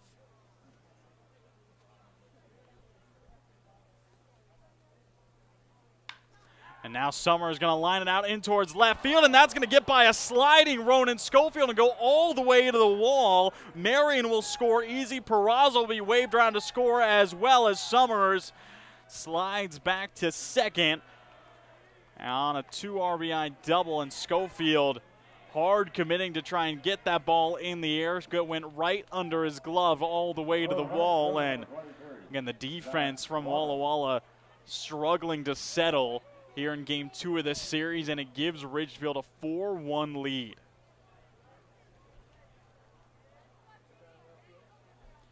And Brayback doing well, creating contact, and Summers with a solid piece putting it into left field. Very well could have just been bases loaded or just 1 run scored. Instead now 2 come across on that knock. 3 runs in the top of the fourth for the Raptors, and now Walla Walla have to try and respond. Brayback looking back towards Summers on second. Now a towering pop fly out into right field. Stinson tracking it, and he will make the catch for the 3rd out, but it's the Raptors who are able to put 3 across in the inning. The errors allowing them to move around, and a 4-1 lead now in tow for Ridgefield. I love coming in here. Everybody is always super welcoming. They always greet me by name. You can tell that everyone here actually likes working here. My favorite thing about Walla Walla Orthodontics is how nice the staff are. They're funny, fun, and they're helpful. I had what was called 3D braces. They were the same color as my teeth. People would say, "Oh, you have braces?" They didn't even know that I had braces. I highly recommend this orthodontist office. Whatever your printing needs, Abbott's Printing does it all. Signs and banners, rich, full-colored, high-quality commercial and digital printing, direct mailings, full-color business cards, and postcards. If you want a printing job done right, then Abbott's Printing is the place to be. Abbott's Printing provides award-winning quality and outstanding customer service. Visit abbottsprinting.com to view their selection or call 453-8202. That's 453-8202. Abbott's Printing, where the excellence is on paper. Holiday Inn Express Walla Walla is proud to be the official hotel of the Walla Walla Suite. Our guests are sure to get a great night's sleep in one of our recently remodeled rooms, and our 24-hour pool and spa are perfect for round-the-clock relaxation. Each night at Holiday Inn Express Walla Walla is followed by a complimentary breakfast included with every stay. At Holiday Inn Express Walla Walla, you can catch some Z's while the suites catch some W's. Wins, that is.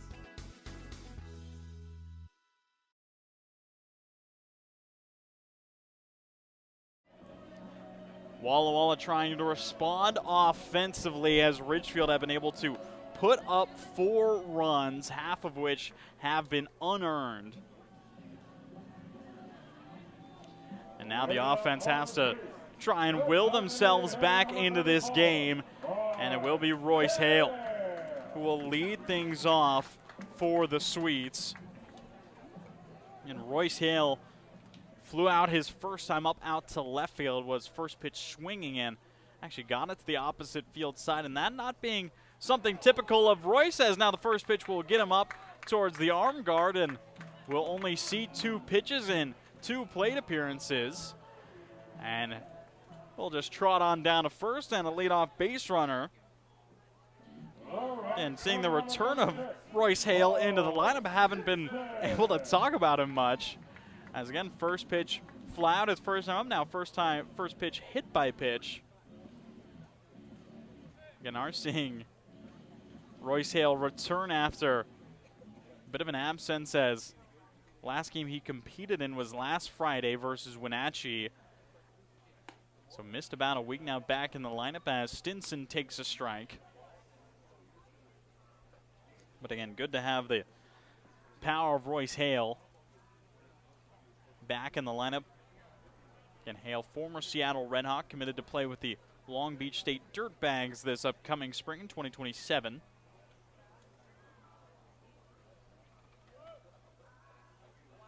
Now leading off of first, staring at Parker Heinz as Stinson looking to get aboard, and that he will. Slices a single through the 5-6 pocket into left. And that's 2 aboard with no outs here in the bottom of 4.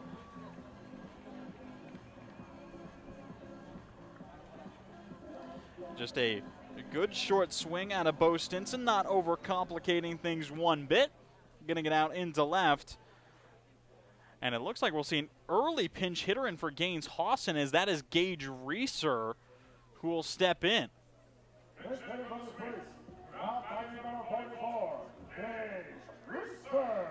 As I believe this being more of a defensive change for Walla Walla, as Gaines Hawson has made 2 errors over at third already.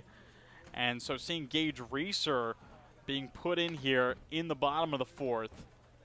So we'll see how the infield comes out in the top of the 5th, as will likely be a couple movements around. Would expect Reeser to probably settle into second, Trevor T to move over to third base. But we'll have to see how manager Leo Rivera approaches it.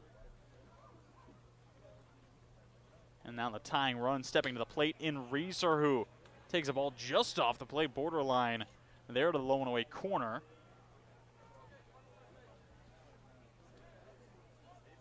And Reeser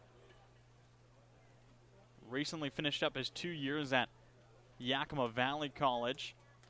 A good 2 seasons with the Yaks, and will continue his academic and athletic career at Washington State. And has a lot of teammates who will play alongside, and getting to know them here in Walla Walla. This just being the 10th game of the summer for Gage, as he was another later pickup. And batting .219 in his first 9 games. Now sends a towering fly ball out to center field. It was a tough read for Hearn, and over his head will make the catch. Both runners tag, and both will advance. And good base running out of the Sweets, as the ball will just roll all the way into the infield, and not going to see the 6'5" Royce Hale tested off of third. I think that being the smarter call. As the first out found, but and Isaiah Hearn, the center fielder, with the sun shining from really behind first base out towards left field. We've seen it affect a couple pop-ups on the infield, and Hearn out in center didn't quite get a quick read. Still was able to reel back and make a good catch over his shoulder. But some good base running for the Sweets. Stinson and Hale able to tag up and advance. So pressure is on for the Lower Columbia catcher, Jalen Kennedy, to put these runs across. And 1 out, runners on first and second. Sac fly is available, but very much expecting the Sweets wanting more than that.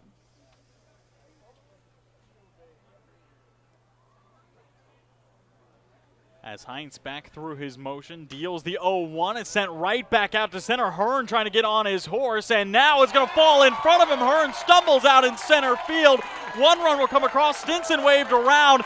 Kennedy is going to get waved around, going for the Little League homer. The throw into the plate is not in time. Kennedy comes in. All the way around he goes. It's a tie game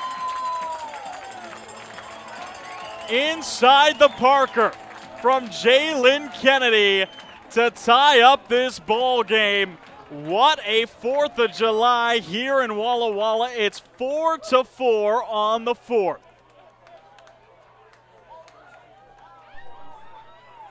As Isaiah Hearn lost traction in center field, went too far back, tried to get some forward momentum, stumbled, and then it trickled all the way out to center field. Hale scored, Stinson scored, Kennedy waved around and able to will his way into home with a head-first slide, as Mound Meeting called for the Raptors to slow things down, but the Sweets have turned the tide immediately.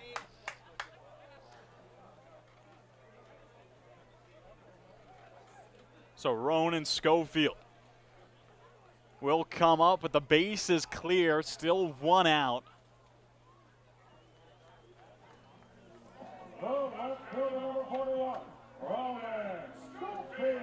You cannot make it up. A 3-run inside the park homer on Independence Day, 250th anniversary of the United States of America. And Kennedy able to send it out to center. Hearn lost his footing, and that is all it took, using the wheel. Schofield trying to bunt for a base hit.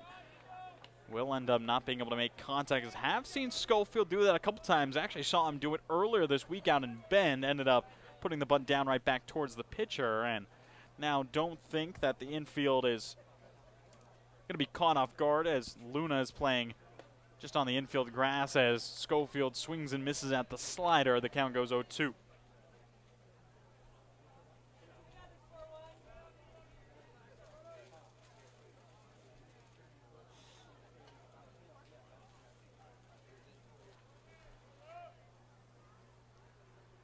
As Hines kicks and deals, will try and spot the outside corner with a slider, just too far out. And Schofield made Hines work in the last at-bat and was able to will a walk before getting stranded on first. Now Hines ahead, looking to put away the at-bat, tries the outside corner again, can't find it. And Hines, despite giving up 4 runs, pitch count has stayed relatively low, as he's currently sitting at 47 pitches through 3 1/3, even while giving up 4 runs and administering a walk. But now will pick up his 3rd strikeout of the evening, setting down Schofield. And a good way to bounce back after giving up the 3-run inside the Parker.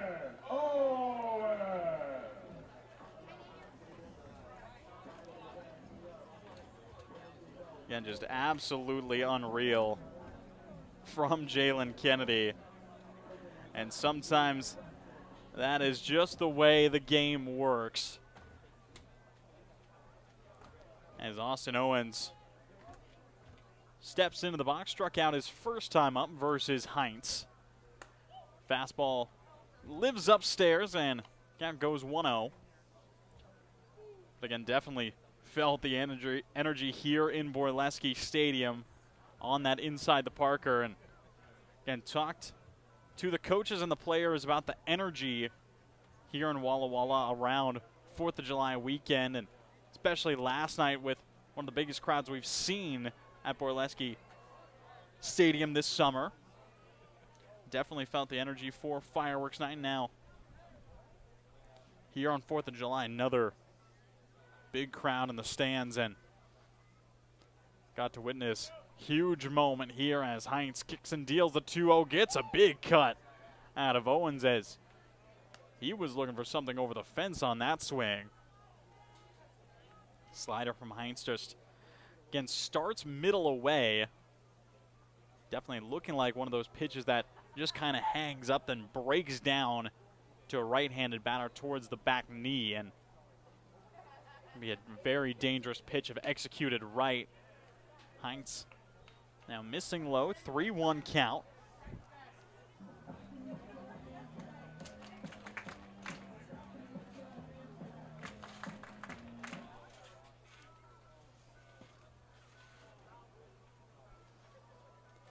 Owens looking to will himself aboard any way he can. Pitch on the way, gets a swing and a miss, and the count goes full.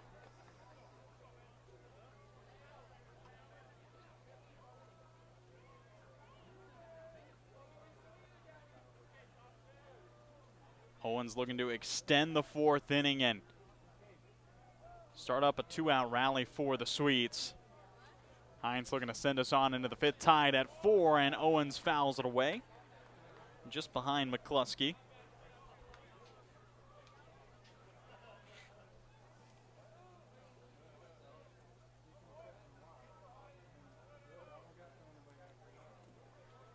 I believe this might be the final inning we see out of the Fresno State lefty. As Hines trying to get out of it, he does, gets back-to-back strikeouts versus Schofield and Owens to close out the 4th inning. But it's the homer that reigns over all. Jalen Kennedy a 3-run inside the Parker to tie up this game on 4th of July. It's 4-4 Sweets and Raptors heading into the 5th.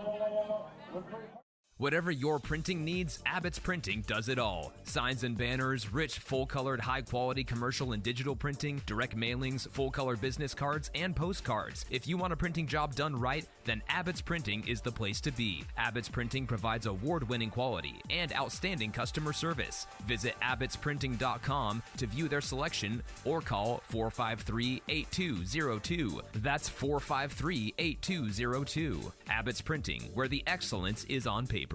Holiday Inn Express Walla Walla is proud to be the official hotel of the Walla Walla Suite. Our guests are sure to get a great night's sleep in one of our recently remodeled rooms, and our 24-hour pool and spa are perfect for round-the-clock relaxation. Each night at Holiday Inn Express Walla Walla is followed by a complimentary breakfast included with every stay. At Holiday Inn Express Walla Walla, you can catch some Z's while the Sweets catch some W's.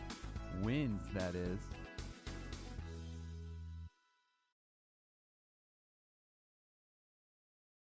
Walla Walla Valley Honda is now Underwriter Honda of Walla Walla. The same great automotive family is here for all your needs. Service, parts, new Hondas, and top quality used vehicles, all backed by expert staff with the highest standards in the industry. After all, you're family at Underwriter Honda of Walla Walla and deserve the best. Visit us at underwriterhondaofwallawalla.com to schedule service or a test drive today. Underwriter. So top of the 5th inning here in Walla Walla as Gabe Brayback first pitch to Ladahoff misses outside. Couple defensive changes from the Sweets. Talked about what we would see and a little bit unexpected as Gage Reeser will go in at shortstop. Trevor T moves from second to third, and now in at second base is Nate Petz.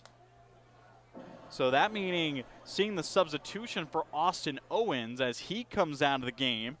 Likely in place for Petz as, again, Reeser went in for Hawson in the bottom of the 4th as a batter. And now seeing what remains of the field as count goes 2-1. We've seen T get plenty of time over at third base. And Reeser has been a good middle infielder for Yakima Valley, getting time at both second and short.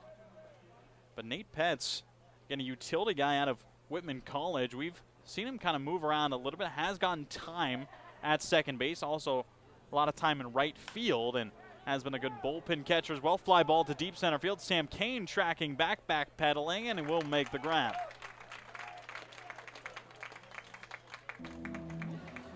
So the first baseman retired here on the top of the 5th to bring up Hearn.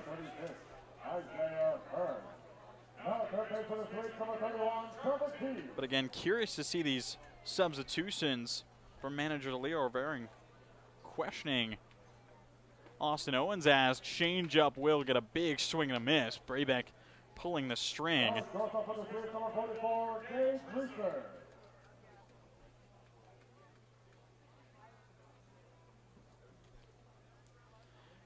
Braybeck fires and Hearn puts it into foul territory, tracking back and out of play out towards the beer garden. And again, T making the long run over there. Now at second base for the Sweets, number 43, Nick Petz.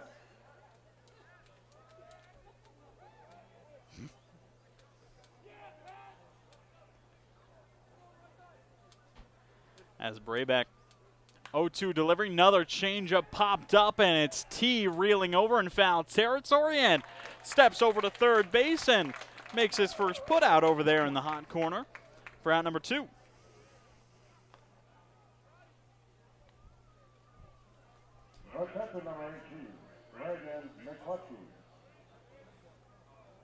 So we'll bring up McCluskey. And the Raptors catcher has scored 2 out of the 4 runs for Ridgefield as got on through a fielder's choice in the second, ended up coming around to score on a couple errors, then singled his last time up in the 4th inning and got knocked in by JT Summers' double. Now is going to send a line drive over to Reeser, who lost it in the sun and just kind of ducks out of the way. And that'll be a 2-out base hit for the catcher, and he gets on base 3 times in a row. He's now 2 for 3. No, not good, number 29,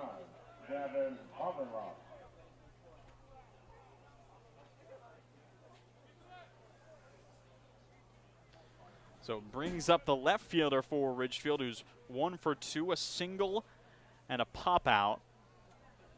And had a single to center his first time up. That ended up bringing in the first run through a couple throwing errors. Fouls away the first pitch he sees, 0-1. And Sweets 3 runs in the last half inning to respond to Raptors 3 runs in the top of the 4th. But Brabeck looking to put up a 0 ball, chopped foul down the third base side. Count goes 0-2. Again, Brabeck has already been forced to throw a good amount of pitches. Has already over 30 pitches in less than 2 innings. Again, Raptors, a dangerous offensive team, and seen their power numbers. The average has stayed up towards the better half of the league. Make a lot of pitchers work and are able to really kind of dig deeper into bullpens as the series goes on. As a team, always got to be ready to face off against the hitters and have so many arms ready. As Brabeck fires, going to be a towering pop-up onto the infield. It's T who calls for it down by the third base line. He will make the catch and will strand the 1 hit in the 5th inning over on first. And Gabe Brabeck throws up a donut on the scoreboard to try and even things out. It remains 4-4 here in Walla Walla. Hey, your homework done? Yep.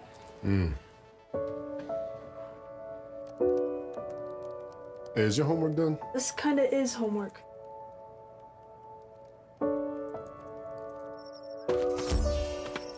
So, what do you think? I'm so proud of you. Can I play some more? Is all your work done? Washington's Lottery is a proud partner in the goal to promote college and career training. Each time you play, you're helping students statewide.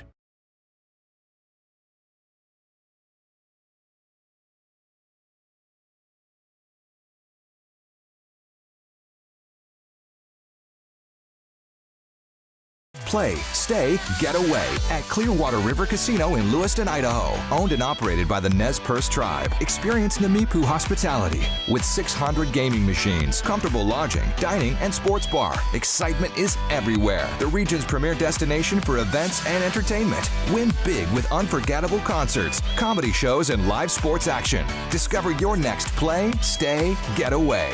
Visit crcasino.com and start your adventure today.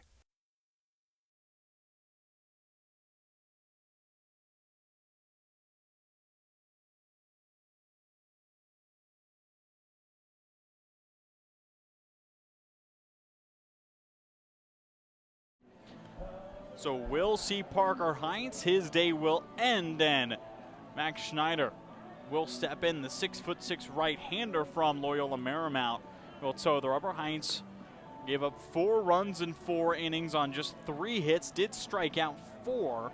Sweets on 54 pitches. A lot of 4s. And a 4-4 game just after the 4th inning on the 4th of July. But seeing Max Schneider come in again, stands at 6'6", 225 pounds. And a native of Acton, California. Playing down in Los Angeles at LMU, making his 7th appearance of the season, as T, the first pitch he sees, will be fouled away.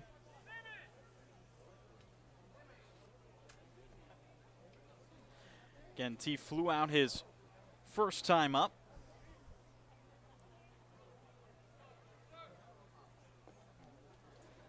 That ball skips away back into the backstop. Count goes 1-1.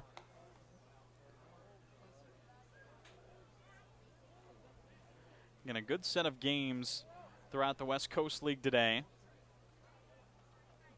I've seen a couple already end, as this will get T, and Trevor shakes it off. And we've talked about hit by pitches a little bit this series, and Trevor T has become a very frequent guy who's gotten hit by a lot of pitches. He now is in sole possession of second in the West Coast League in hit by pitches, as he has been hit by 12 pitches in 23 games. So just about every other game will get hit by a pitch. But it gives the Sweets a leadoff base runner here in the bottom of the fifth versus the new arm in Schneider. Misses the first pitch down low to Knowles. Again, a lot of good games. A couple of already which concluded. Portland, Marion, Kamloops, and Port Angeles each had earlier afternoon starts, and both those games have concluded. The Pickles claimed the series win versus the Berries down in Salem, as, again, had a big 13-7 win last night, then won earlier this afternoon 6-3. And then Port Angeles picked up just their 6th victory of the summer with a 12-5 victory over the North Paws. That series will go down to the rubber match tomorrow up in Port Angeles. Seeing a lot of games continuing on. Bellingham and Nanaimo currently knotted up 2-2 in the top of the 5th inning. Bend leading Yakima Valley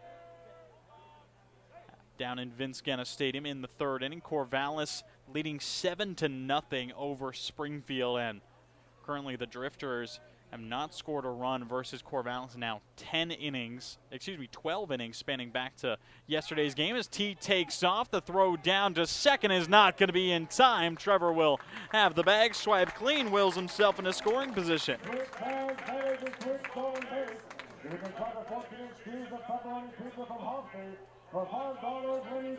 As T, that just being his 3rd stolen base of the summer, he's now 3 for 4. Taking second, as Kelowna, bottom of the 4th, up in British Columbia, up 3-0 in Wenatchee in a closer game with the Edmonton Riverhawks, as Knowles sends a hard line drive into right field. We are going to see T waved around third. The throw in quickly from Wattis to the plate, tag applied by McCluskey, and T is cut down at home, and the game will remain tied. Sharp line drive into right field from Peyton Knowles. Leo Rivera over at third base sent T, trying to get him in and claim the lead for Walla Walla, but Wattis, a good arm out there in right field, got the throw directly into McCluskey, who applied a good tag.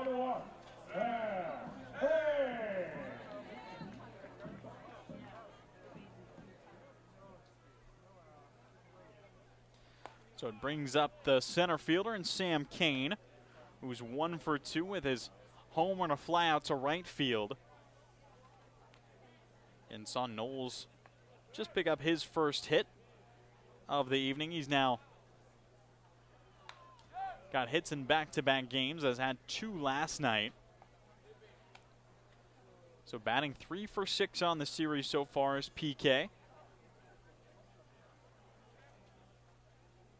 And Sam Kane looking to stay hot and work aboard again. Ball skips into the dirt. Count goes 2 balls, 1 strike.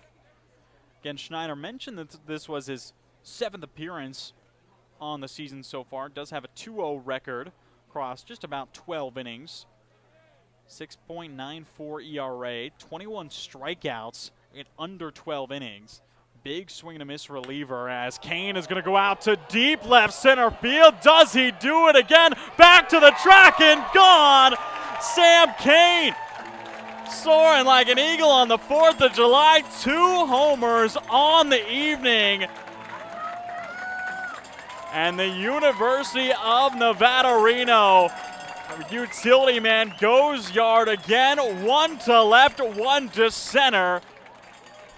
Puts the Sweets up 6-4, gets them out front again. 410 feet out to center field, 103-mile-an-hour exit velo. And Sam Kane has been letting it fly here in Borleske. 2 homers on the evening, now tied for 2nd in the West Coast League in home runs. And his first multi-homer game of the summer to bring up Royce Hale.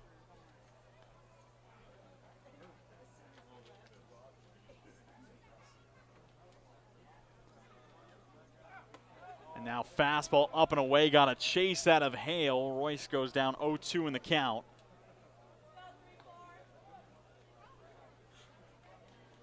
And Walla Walla trying to keep the energy up here, and it's not too difficult when you have Sam Kane going yard twice. Schneider kicks, fires, and the breaking ball gets a swing and a miss, and Hale goes down swinging. So that will bring up the cleanup hitter in Stinson.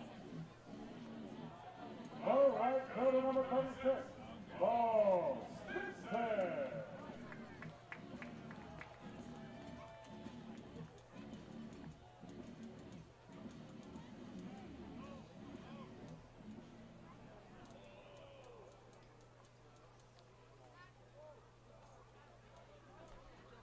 So Schneider trying to limit the damage and has that looping curveball that drops in for a strike versus Bo. And Stinson 1 for 2 had a nice line drive single out to left his last time up. It did eventually come around to score.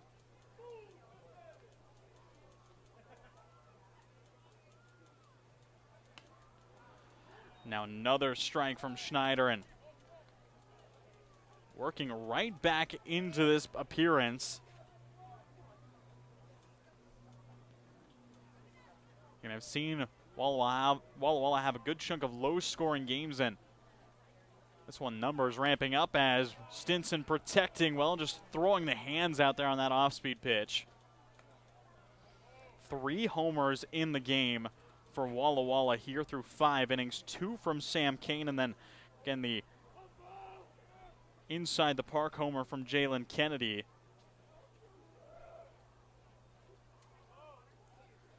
As kick and deal misses outside, Schneider putting everything he can into that pitch. 1 ball, 2 strikes, 2 outs, bases clean.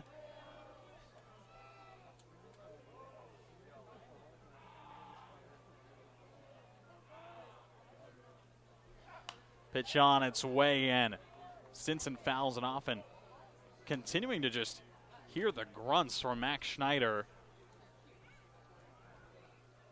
And mention he's a guy who has a ton of swing and miss stuff and puts a lot into every single pitch he throws, trying to get as much oomph as he can behind the fastball and as much kind of bite as he can behind the breaking balls. And Stinson doing well protecting.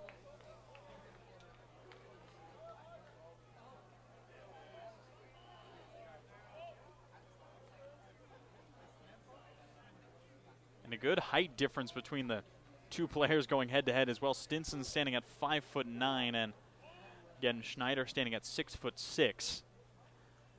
Another pitch on the way. The curveball drops in, and Stinson not happy about it one bit as he goes down looking. Back-to-back strikeouts from Max Schneider to close up the 5th inning, but it's another big swing from Sam Kane, putting Walla Walla in the lead, 410 feet over the center field fence, and it is now 6-4 Sweets here in Walla Walla.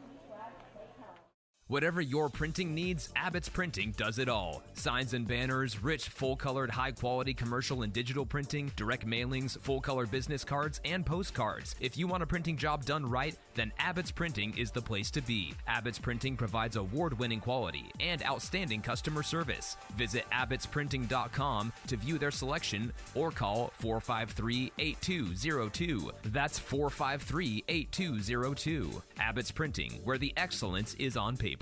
Holiday Inn Express Walla Walla is proud to be the official hotel of the Walla Walla Suite. Our guests are sure to get a great night's sleep in one of our recently remodeled rooms, and our 24-hour pool and spa are perfect for round-the-clock relaxation. Each night at Holiday Inn Express Walla Walla is followed by a complimentary breakfast included with every stay. At Holiday Inn Express Walla Walla, you can catch some Z's while the Sweets catch some W's. Wins, that is.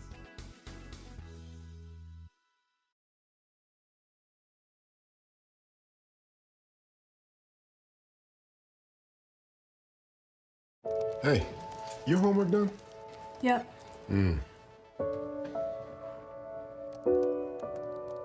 Hey, is your homework done? This kind of is homework.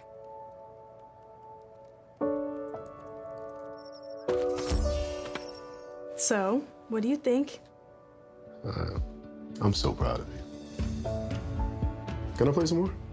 Is all your work done? Washington's Lottery is a proud partner in the goal to promote college and career training. Each time you play, you're helping students statewide.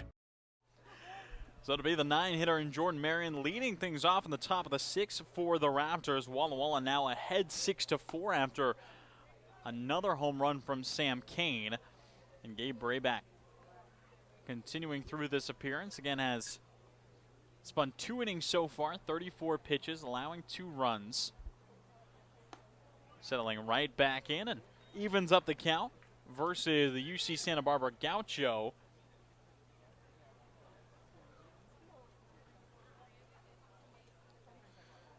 Again, Marion just finished up his freshman season with the Gauchos. Now chops the ball fouled on the first base side, and Knowles still making the play.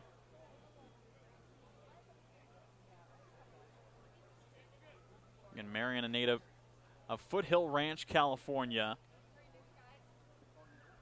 Stands at 6 foot even, 205 pounds.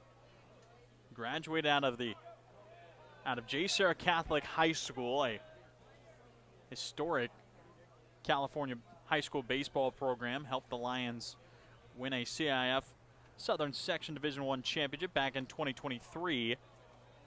And in his 9 games with UC Santa Barbara this past spring, had 4 at-bats, went 2 for 4 with a double and an RBI. And had that double and an RBI versus the University of Portland back in February as the changeup from Braybeck misses outside on the payoff. So Marion will walk and get on the base pass for the 2nd time today. Now batting, the third baseman, number 44, Carson Luna. The lineup turns back to the top as Luna will step in 0 for 2 with a walk and 2 strikeouts. First pitch from Brayback tracks down low.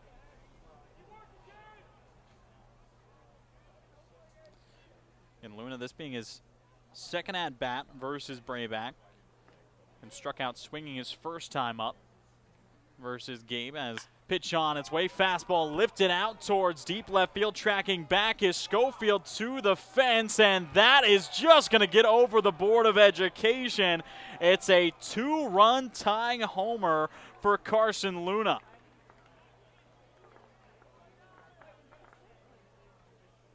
And Carson Luna going yard for the 2nd time this summer to tie up the game 6-6, as we have just seen the long ball become more frequent in tonight's game. That is the 4th homer we've seen in this game as the Raptors right back in it. The West Coast League home run leader as a team. Get another one on the board, and 6-6 in the 6th inning. As Brayback will fire and a strike to Perazzo.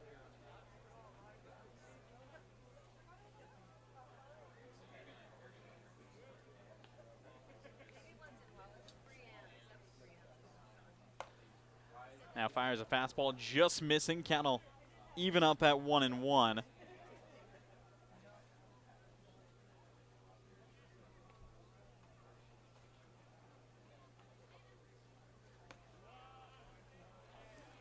And Gabe trying to settle right back in after giving up that 2-run homer. Is 2-1 in the count, but again, that pitch count still getting higher up there. Now sitting at 45 pitches through 2 innings. Does find the zone again. 2 balls, 2 strikes.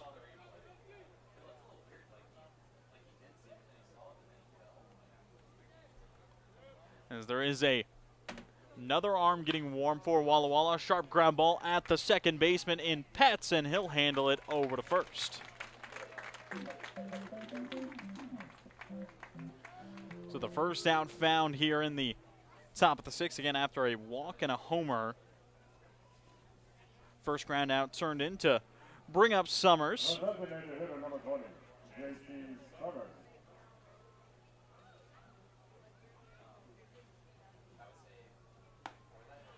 And it will be a first pitch strike to the outside corner by Brayback.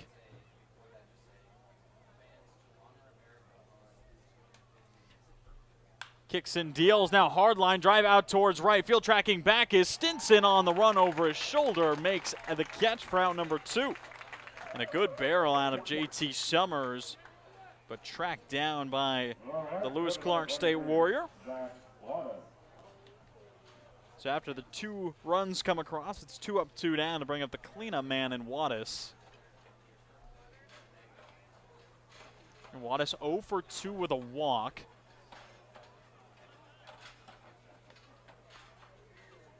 And Wattis flew out to right field, back out to Stinson his first time up versus Brayback, and struck out and walked versus the starter and Trevor Stowe. Now pitch just missing off the back knee as the count will go 2-0. Again, 6-6 ball game here in the 6th inning, and what a game it has become between the Sweets and the Raptors. Sun has already been hidden and starting to cool down on the field here in Borleske. And still feels like 86 outside, but it now being in the shade with the wind kicking in a little bit more towards the lower 80s. As 3-1 pitch on the way from Brayback, gets a big swing and a miss versus Wattis.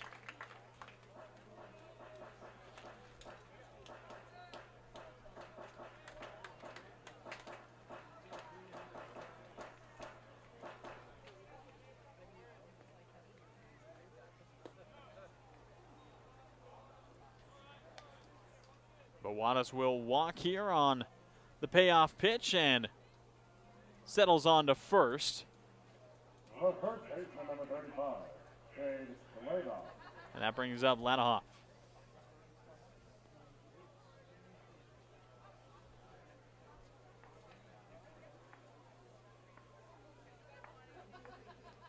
So Wattis walking for the second time today. As Lanahoff, another guy who's yet to get a hit, has reached through error and a walk. Flew out to center in his first time up versus Brayback as the Gonzaga right-hander kicks and deals, fouls it off himself. Count goes 1-1.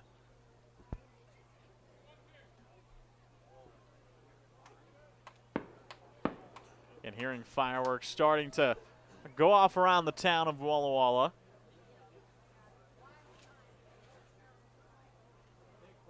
As it looks like getting ready in the bullpen is another new Sweet. And that is Jacob Chandler, the incoming Portland freshman who's getting ready. As a fly ball out towards center field. Sam Kane tracking in, took a couple steps out, now sliding into the outfield. Grass will settle it up for the third out. Stranding a runner in scoring position, but a 2-run homer for Carson Luna ties the ball game back up. It's 6-6 heading into the bottom of the 6th at Borleske. Play, stay, get away at Clearwater River Casino in Lewiston, Idaho. Owned and operated by the Nez Perce Tribe. Experience Namipu hospitality with 600 gaming machines, comfortable lodging, dining, and sports bar. Excitement is everywhere. The region's premier destination for events and entertainment. Win big with unforgettable concerts, comedy shows, and live sports action. Discover your next play, stay, get away. Visit crcasino.com and start your adventure today.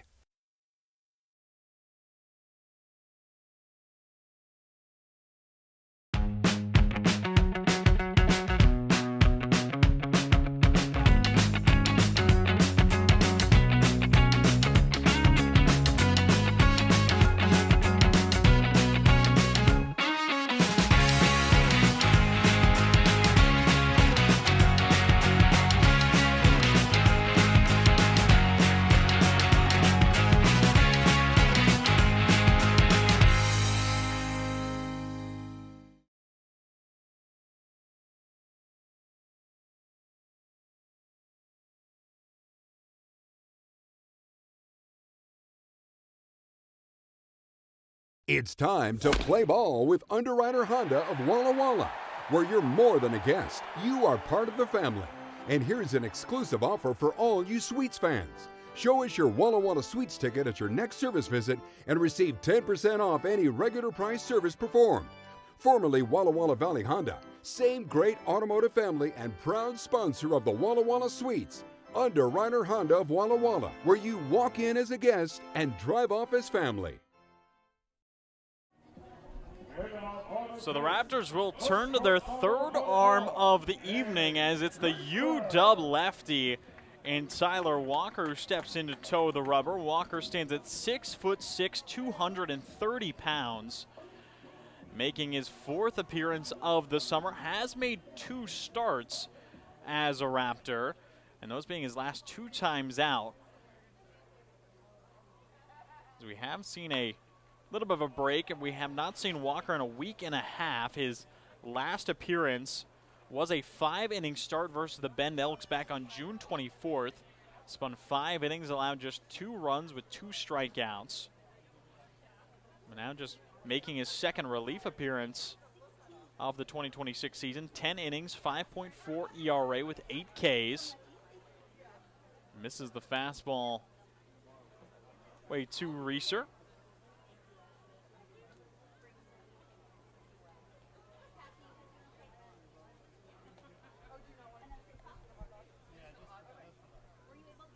And we saw Reeser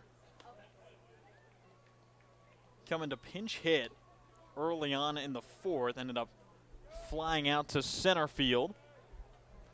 Did move 2 runners up with that deep fly ball out to center. But now trying to get to work versus the new lefty.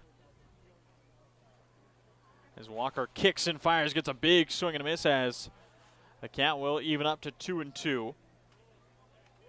Again, Walker from Burlington, Washington. I mentioned just finished up that freshman year with the Huskies. Appeared in 10 games, all out of the bullpen, 6.3 ERA across those 10 innings pitched for UW.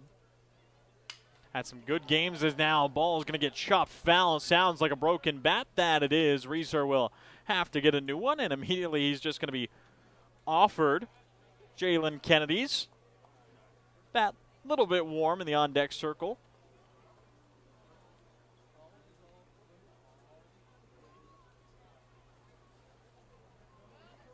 So 2 balls, 2 strikes to the leadoff batter. And now with a new stick in hand versus the lefty, will take ball 3 down low. Good take out of Reeser.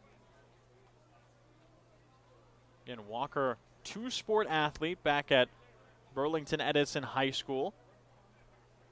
Of course, was 2-time All-Conference in baseball, also lettered in football, was 2nd-team All-Conference with the Burlington Edison football team, as Reeser will himself on through a walk and doesn't need to use the new bat of Jalen Kennedy, who steps back in. Again, Kennedy having one of the biggest swings of the night, and a 3-run inside the Parker his last time up. And it's going to be tough to try and top that.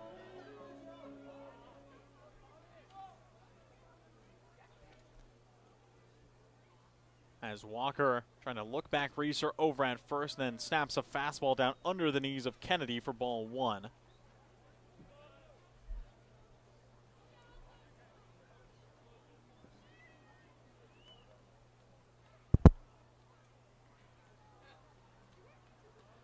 Six to 6 ball game here in the bottom of the 6th. Each team looking to take control, as now Kennedy will take a strike at the knees, getting clarification from the home plate umpire Shane Kelly. I caught that part of the zone.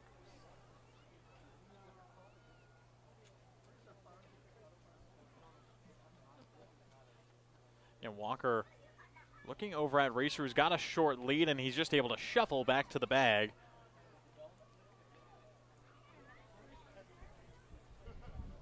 Again, we've seen this before. Again, Walker, of course, being the second lefty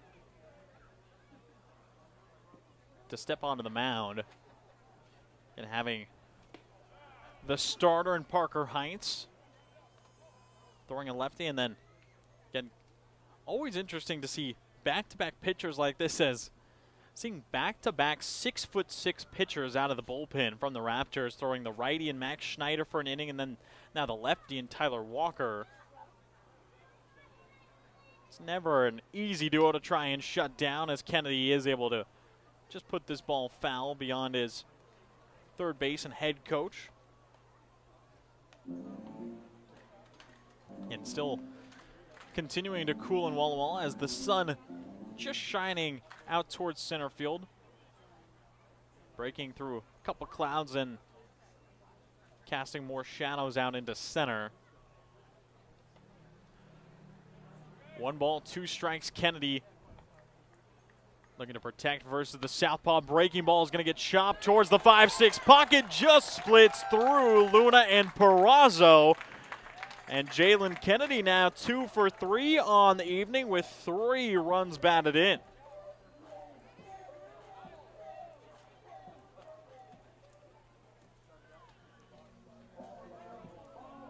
Number 41,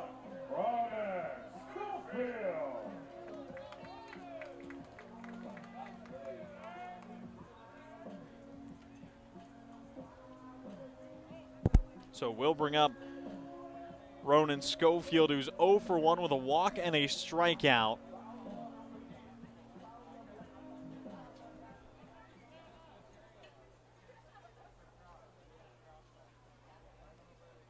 Very well could see him try and set down the bunt. Luna has already prepared the third baseman playing in on the grass. Schofield trying to set it down. It's going to miss outside and get past the catcher of McCluskey all the way to the backstop, so both runners will advance anyway. And it gives the chance to Schofield to now pick up the ribbies. Again, Ronan has knocked in 2 runs on the summer. And that came versus Bend with 1 swing.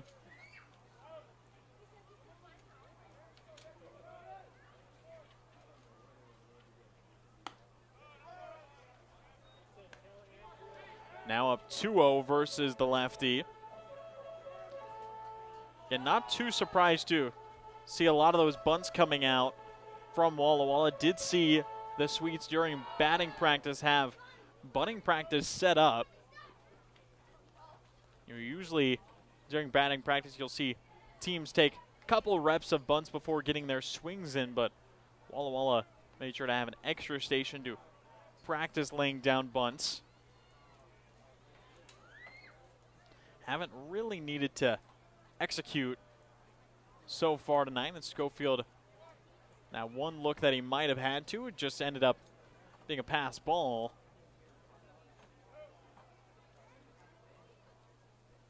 Kick and deal from Walker is able to fire in a strike, and Schofield didn't seem to be too interested in that pitch. Again, it's Nate Petz waiting on deck for his first at-bat.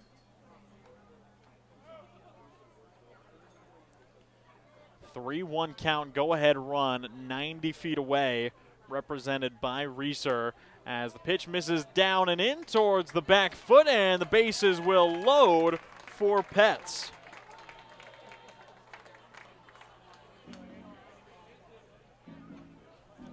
And so what a situation for Nate Petz to come into.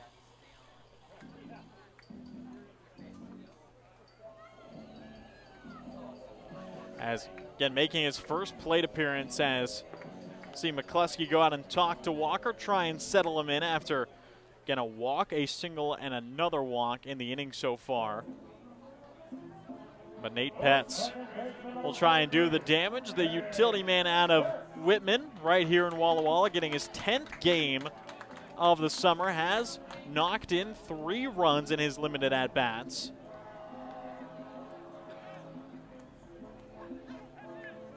Again, Nate just finishing up his freshman year here in Walla Walla with the Blues. Native of Sacramento, California. Going to send a ground ball out to the shortstop. Perazo flips it to Marion, who spins it over to Ladahoff, and in time, the double play is turned. We will see Reeser score, so it allows Walla Walla to move into the lead. But damage is minimized as now there's 2 outs as the Swedes lead 7-6. Number 31,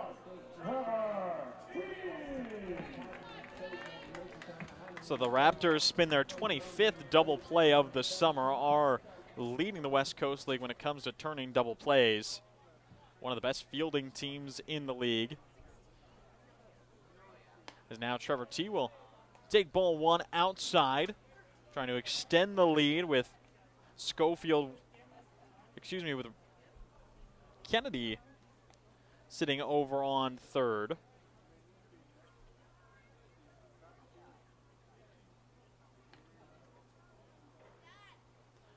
And now Walker will step off. And still trying to steady himself after giving up a couple free passes and a single and now one run.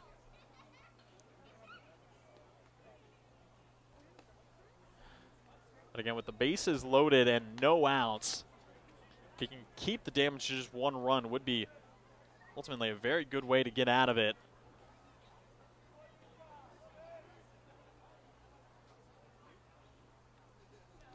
Walla Walla still looking to turn in as many more as they can. 2-0 pitch, tracks down low to T. Way up 3-0. Again, T is 0 for 1 with a flyout and a hit by pitch.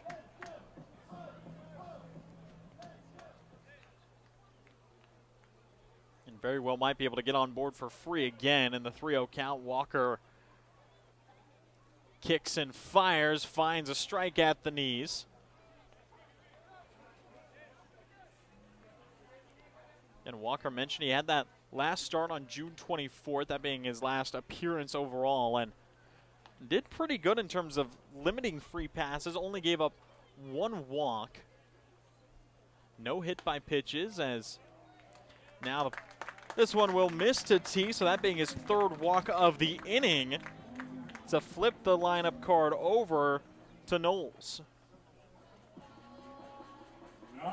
Runners on first and third with 2 outs. And Knowles with a good chance to find a lot of damage here.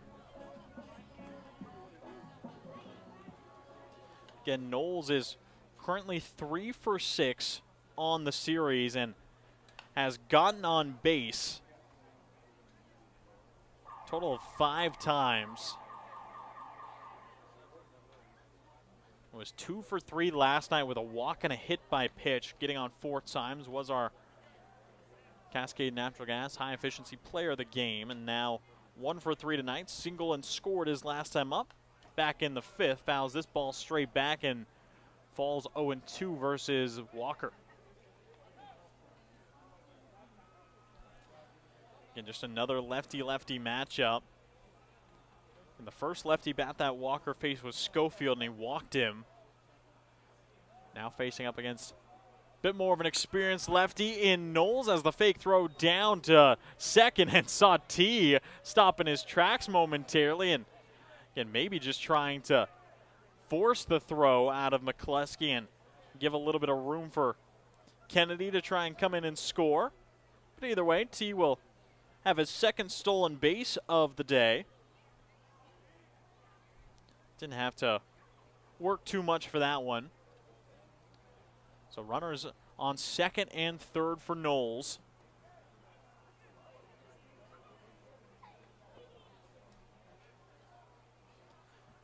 And PK came into the evening as the Walla Walla RBI leader. But since then, Sam Kane has gone yard twice and has taken that title from him, as they've both been kind of dueling it out for the RBI title, as Knowles had 18, Kane had 17. Now Knowles is still at 18, and Sam Kane has 20. Pitch drifts low and away. Count goes full to Knowles. First base is open, and Walker does not want to administer a walk here, as the man waiting on deck is the guy who's hit 2 homers on the night already. So Knowles would happily take a walk and give the opportunity to Sam Kane. Walker kicks, fires, gets the swing and a miss, and Knowles will strike out here in the bottom of the 6th, stranding 2 in scoring position.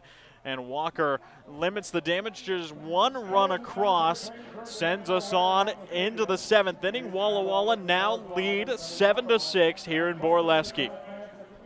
Play, stay, get away at Clearwater River Casino in Lewiston, Idaho. Owned and operated by the Nez Perce Tribe. Experience Namipu hospitality with 600 gaming machines, comfortable lodging, dining, and sports bar. Excitement is everywhere. The region's premier destination for events and entertainment. Win big with unforgettable concerts, comedy shows, and live sports action. Discover your next play, stay, get away. Visit crcasino.com and start your adventure today.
It's time to play ball with Underwriter Honda of Walla Walla, where you're more than a guest, you are part of the family.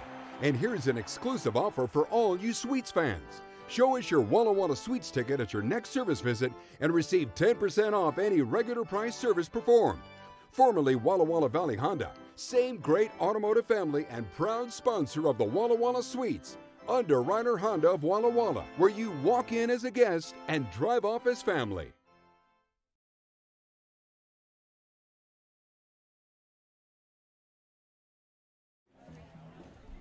Top of the 7th here in Borleske Stadium. It's 7-6. Sweets lead, and another Walla Walla Sweet will make his debut. It's the University of Portland commit in Jacob Chandler. Stepping to toe the rubber for the first time in a Sweets uniform, and for his first appearance against college-level competition. Again, Chandler graduated out of Union High School this past spring, native of Camas, Washington, and stands at 5'10", 175 pounds, and getting his first look versus other college-level competition and getting put into a pretty big at-bat versus Isaiah Hearn.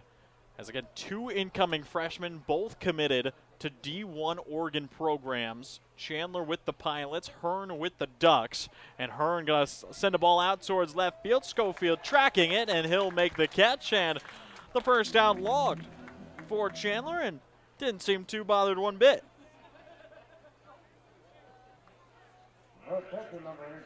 As it will bring up McCluskey.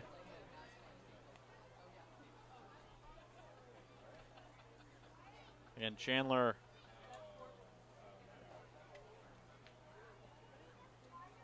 enlisted as top 35 pitching prospect in the state of Washington by Baseball Northwest.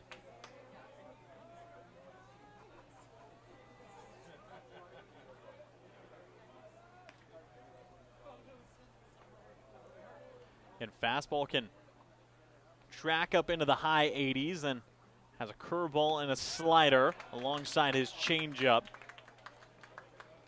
Slider and changeup can sit around the low 80s. Curveball really tracks down into the low 70s. His right-handed pitcher and a third baseman for Union High School. Will likely just take a more of an arm roll with the University of Portland, and down goes 1-2 versus the Raptors catcher.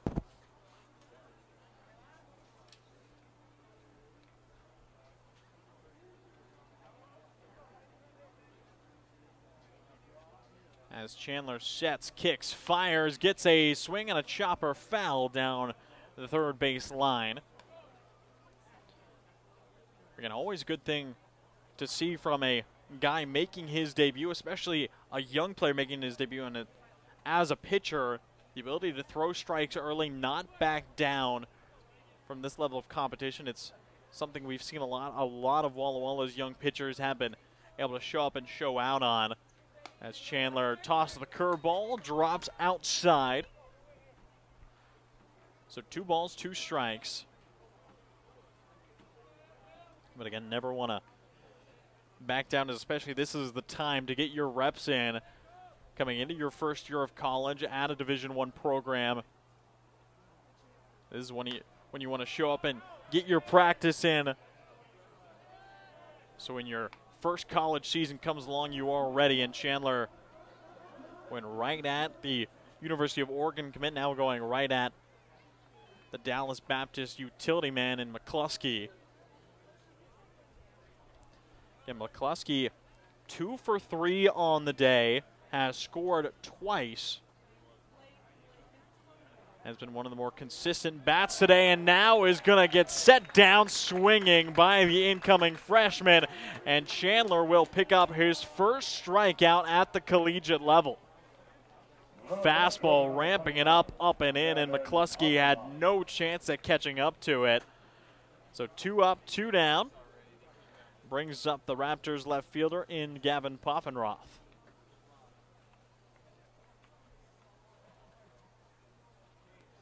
And Poffenroth popped out his last 2 times up versus Gabe Brayback.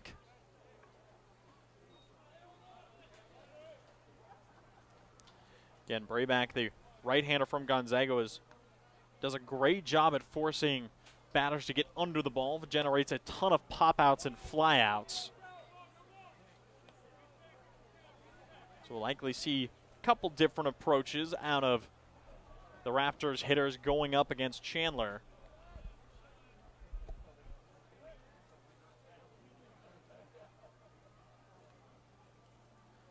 Kicks in, fires another fastball up and in, back and over the netting and out of play.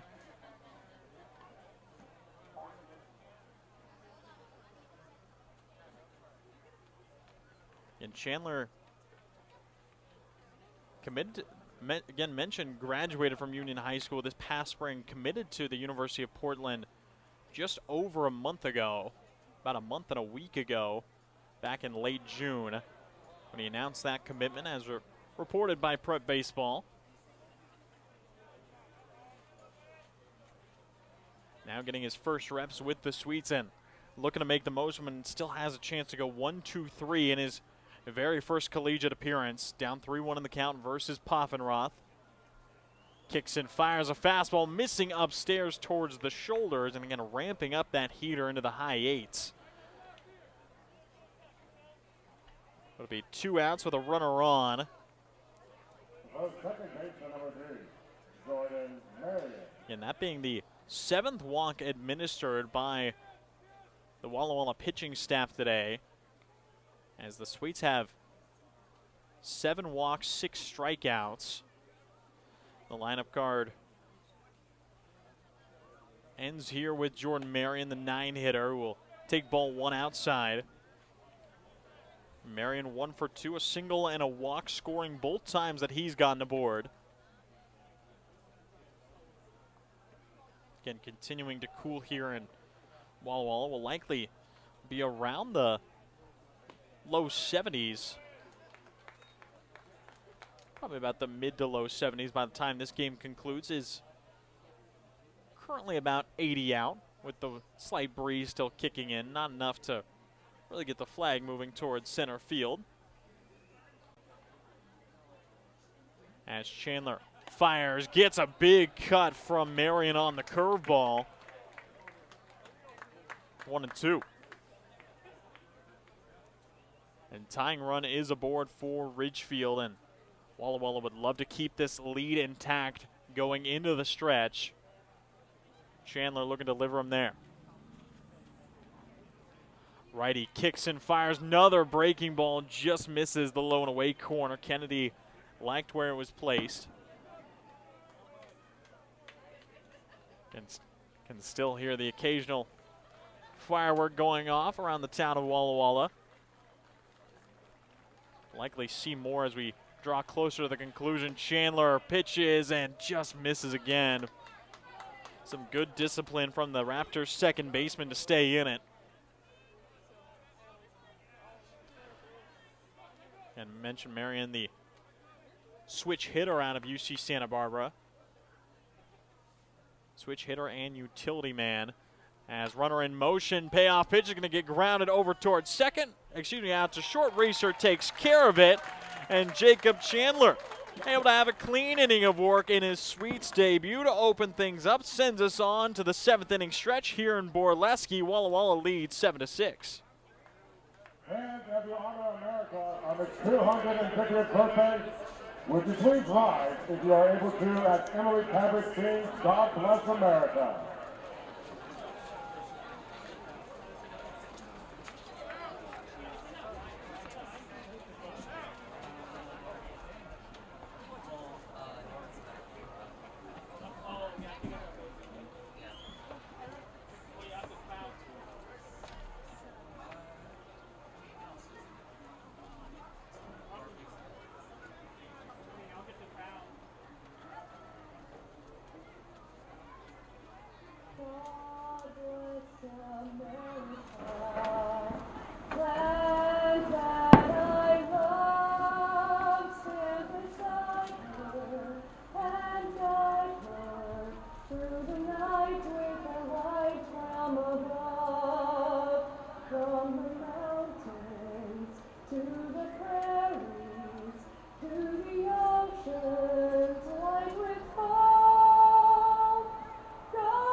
Whatever your printing needs, Abbott's Printing does it all. Signs and banners, rich, full-colored, high-quality commercial and digital printing, direct mailings, full-color business cards, and postcards. If you want a printing job done right, then Abbott's Printing is the place to be. Abbott's Printing provides award-winning quality and outstanding customer service. Visit abbotsprinting.com to view their selection or call 453-8202. That's 453-8202. Abbott's Printing, where the excellence is on paper. Holiday Inn Express Walla Walla is proud to be the official hotel of the Walla Walla Suite. Our guests are sure to get a great night's sleep in one of our recently remodeled rooms, and our 24-hour pool and spa are perfect for round-the-clock relaxation. Each night at Holiday Inn Express Walla Walla is followed by a complimentary breakfast included with every stay. At Holiday Inn Express Walla Walla, you can catch some Z's while the Suites catch some W's. Wins, that is.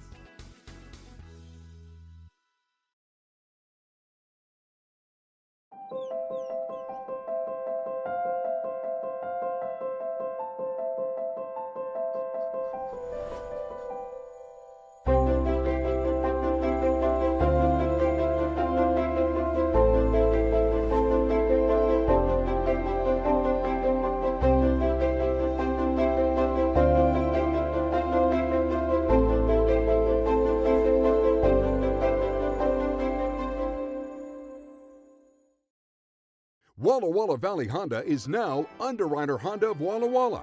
The same great automotive family is here for all your needs. Service, parts, new Hondas, and top quality used vehicles, all backed by expert staff with the highest standards in the industry. After all, you're family at Underwriter Honda of Walla Walla and deserve the best. Visit us at underwriterhondaofwallawalla.com to schedule service or a test drive today. Underwriter Honda of Walla Walla. Walk in as a guest, drive off as family. So Sam Kane will lead off after the 7th inning stretch versus another new arm. It's back-to-back Tyler W's for the Ridgefield Raptors. Saw Tyler Walker throw the 6th inning. Now Tyler Walton is on the mound. Just finished up his freshman year at UC Santa Barbara, and Kane will chop a heater down by the third base side. Count goes 0-2. And Walton making his 4th appearance of the summer, and one of those 3 appearances was versus the Sweets, as that was game 2 in the first series back on June 20th. Spun 2 shutout innings, allowed 2 hits, no runs, as Sam Kane fouls, tips it straight back into the glove of McCluskey, and Walton will set down the center fielder to open up the bottom of 7th.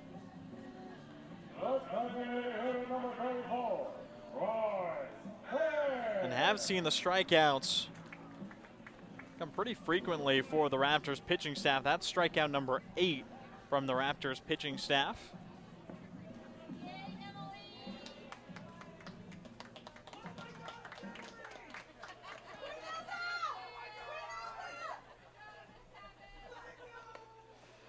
As Hale will take a ball down low, check swing appealed over to Jim Courtney, the field umpire, and he'll say that Royce held back.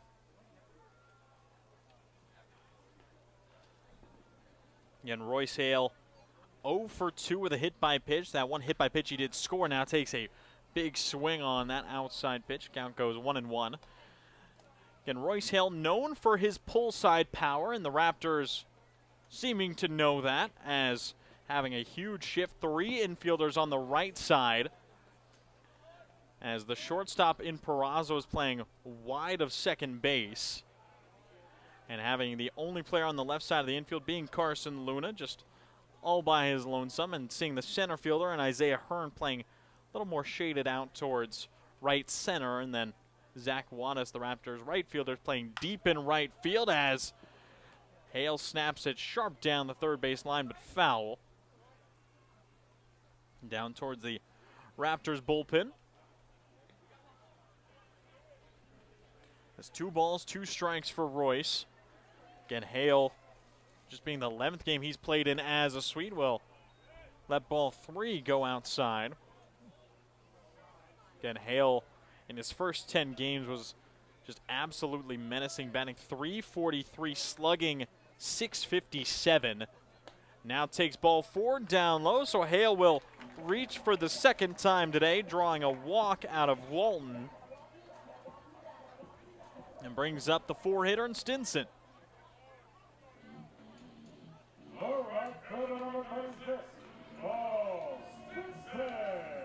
Again, Walton said that he made 3 appearances on the summer, and although technically correct, those were 3 league appearances, as his last time out was just 2 days ago versus the Northwest Star Nighthawks through 1 inning. But again, as a non-league appearance, didn't technically count for his West Coast League stats. But it has been incredibly strong over his last 3 appearances, as Stinson takes ball 2 inside, as again, Walton was a little bit of a later addition to the Raptors roster, made his first appearance on June 17th. It was a tougher appearance versus the Pickles, allowed 4 runs in just an inning, but has not given up a run since then. Now struggling for his control. No, that's going to be deemed a strike on the low and away corner. Thought that missed low and away to Stinson. Instead, the count will go 2-1 to Bo.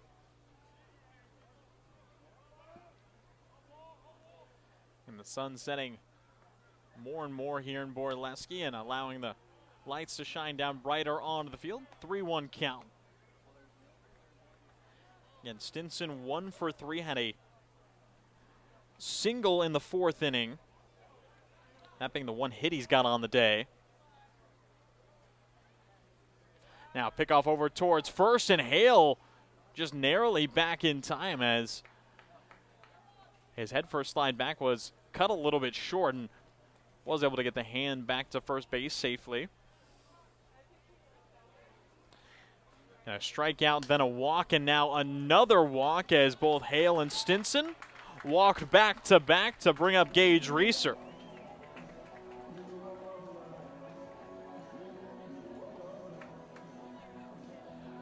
And Reeser trying to use the power of the bright red bat.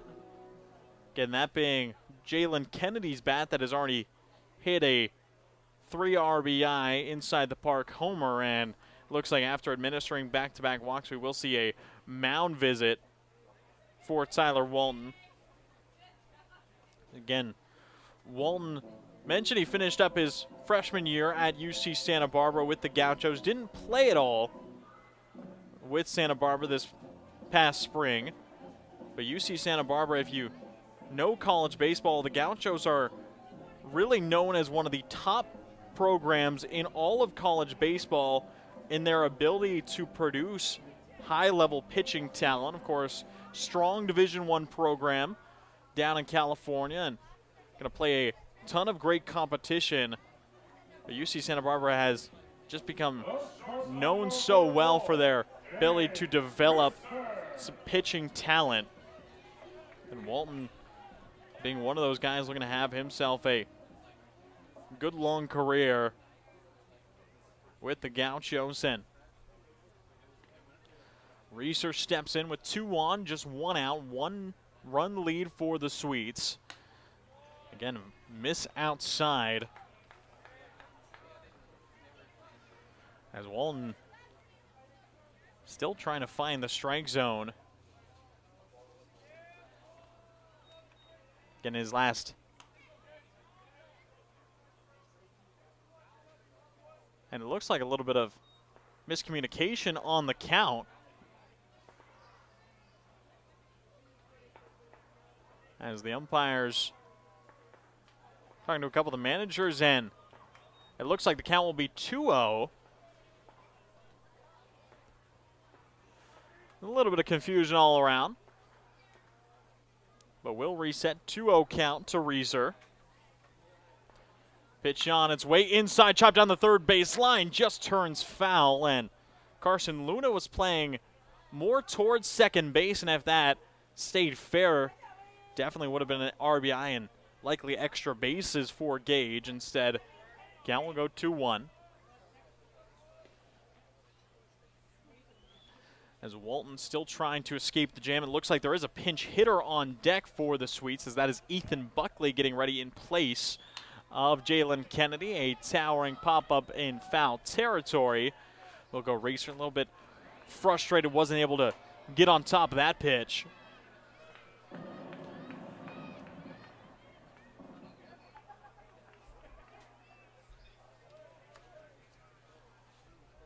So 2 balls, 2 strikes. Reeser looking to turn in his first knock of the evening, and late recognition on the breaking ball, but still able to get the hands out quick enough and fend it off.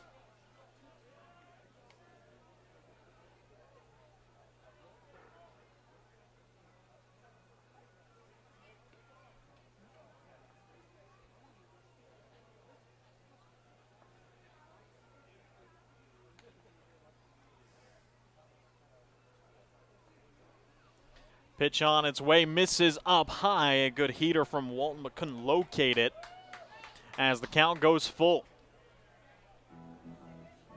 Reeser looking to load the bases for Buck. And Walton trying to get out of the jam. Corners playing a shade in. Middle infield still at double play depth, looking to get out of the inning.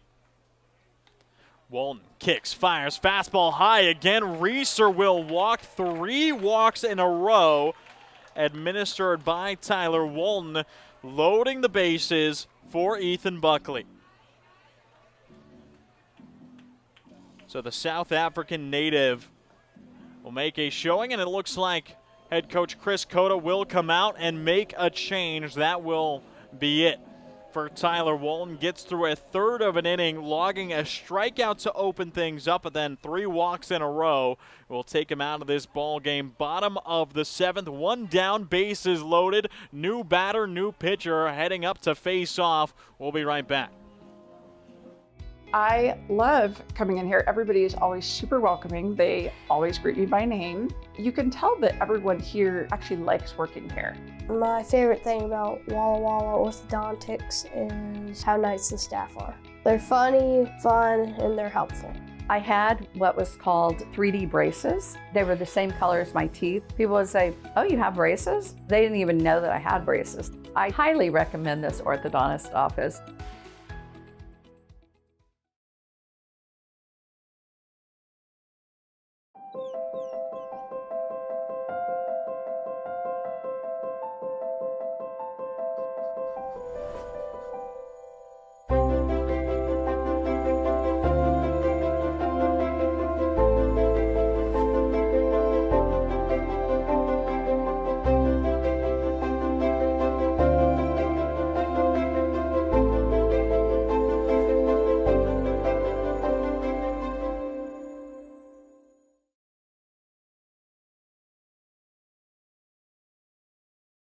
Walla Walla Valley Honda is now Underwriter Honda of Walla Walla.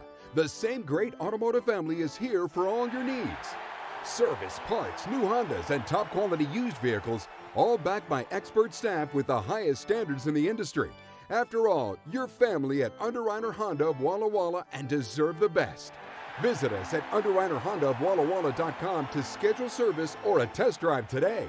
Underwriter Honda of Walla Walla. Walk in as a guest, drive off as family.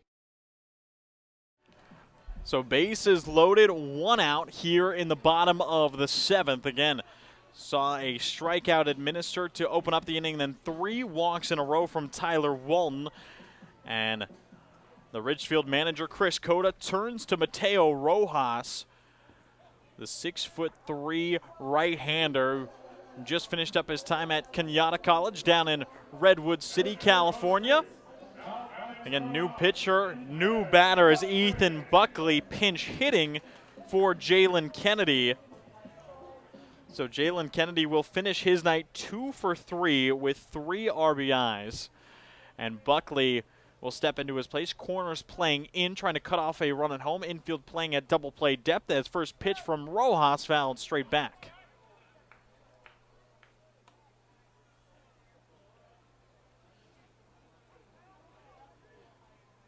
And Rojas, making his 9th appearance of the season, has been one of the go-to bullpen arms for Ridgefield. Has 3 saves across nearly 11 innings, 2.53 ERA, 11 strikeouts, 1.41 whip. Has struggled with control at times, and as we say that, it's an RBI hit by pitch for Ethan Buckley. And 3 walks in a row and a hit by pitch, and Walla Walla able to extend the lead because of it. As you could see, the energy from Ethan Buckley getting hit by that pitch, just having to turn the front shoulder. It looked like a breaking ball that got away from Rojas early. So Royce Hale scores after 4 straight free passes, makes it an 8-6 game, and now Schofield will take a breaking ball for strike 1.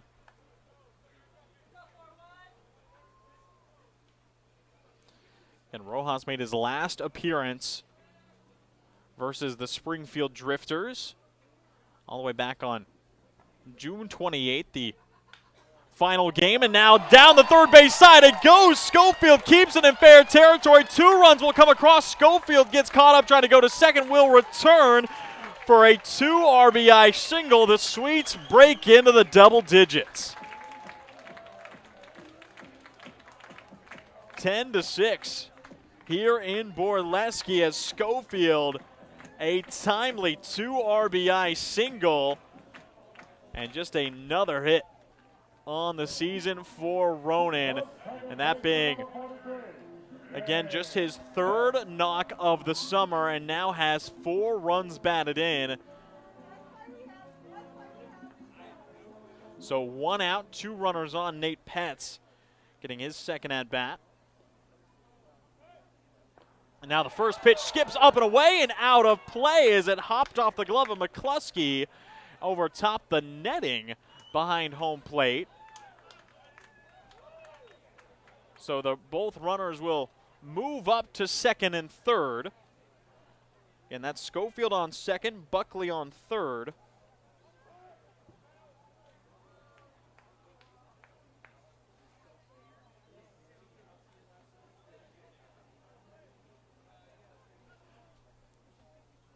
Walla Walla 3 across in the 7th already as Rojas misses the zone on the inside corner. Pet's up 2-0.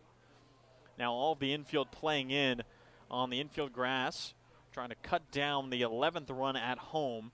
Pet's just trying to get it past the infield, finding it into the outfield.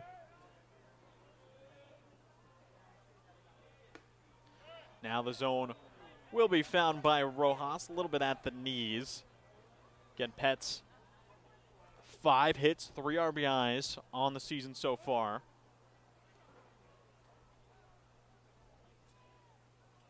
Again, has just seen a little bit limited action, has been moved around spots when he's needed to, and now fouls it off himself. And count will go 2-2. So Rojas works himself right back into it.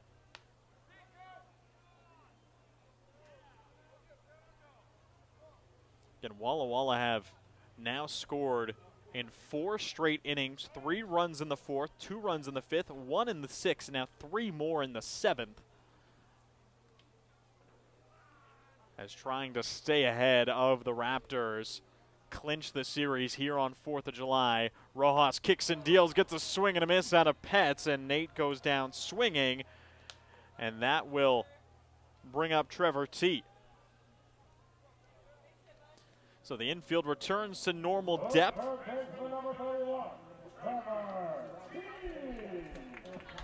As T still looking for that first hit. Again, Trevor has gotten a hit by pitch and a walk in his last 2 plate appearances, has gotten the free pass, then stolen second to put himself in scoring position, has not scored. One time he's put the ball in play was a fly out to center all the way back in the 3rd. Now takes a pitch down and in, kept just in front by McCluskey.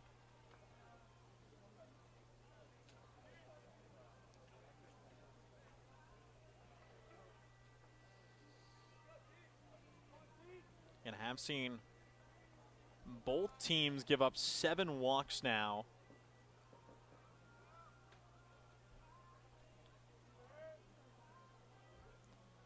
Now breaking ball on its way. T gets ahead of it. The count quickly evens up to 1-1.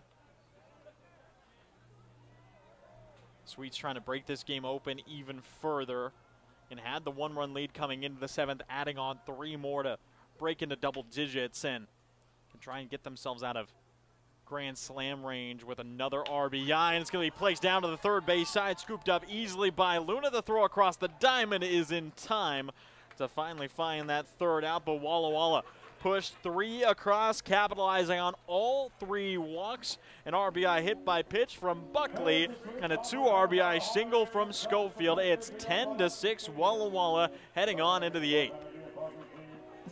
It's time to play ball with Underwriter Honda of Walla Walla, where you're more than a guest. You are part of the family. And here's an exclusive offer for all you Sweets fans. Show us your Walla Walla Sweets ticket at your next service visit and receive 10% off any regular price service performed.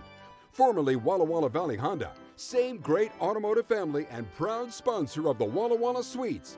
Underwriter Honda of Walla Walla, where you walk in as a guest and drive off as family.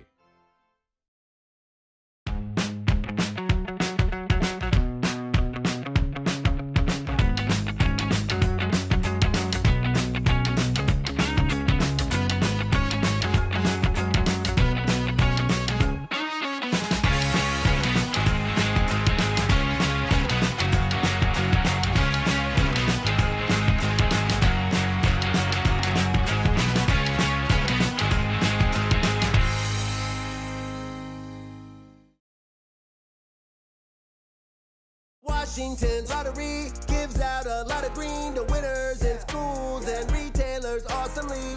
Nearly 600 mil to people that play. Another 180 mil to vocational training and education from preschool to college. Now you got the knowledge, a win-win for all of us. Play Washington lottery, lottery, lottery. Play Washington lottery, lottery, yeah. Visit walllottery.com. Who benefits to learn more.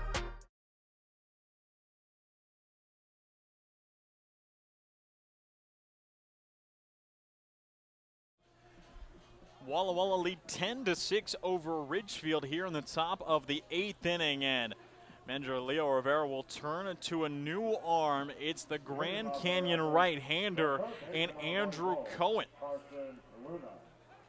So Cohen will make his 9th appearance of the summer, stepping into this spot, and always interesting to see kind of a change like this, as not too different to see Cohen on the mound, but usually we've seen Andrew Cohen be the first guy out of the bullpen, now being used more as a closing role.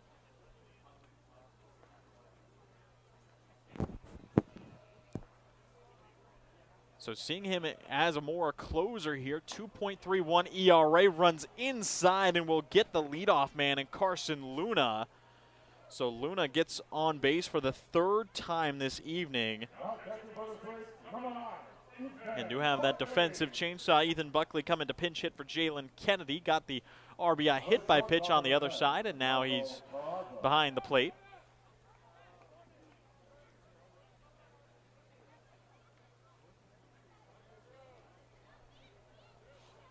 As Perazo steps in, swings at the first pitch, breaking ball he sees from Cohen. And Andrew, 18 strikeouts in under 12 innings on the season. Has struggled with his control here and there, but has really seemed to dial it in late. Pickoff over towards first is going to get by Peyton Knowles out towards the Raptors bullpen. We are going to see Luna be waved around all the way to third. And after that failed pickoff sailing into foul territory, that being the 5th error of the night for Walla Walla.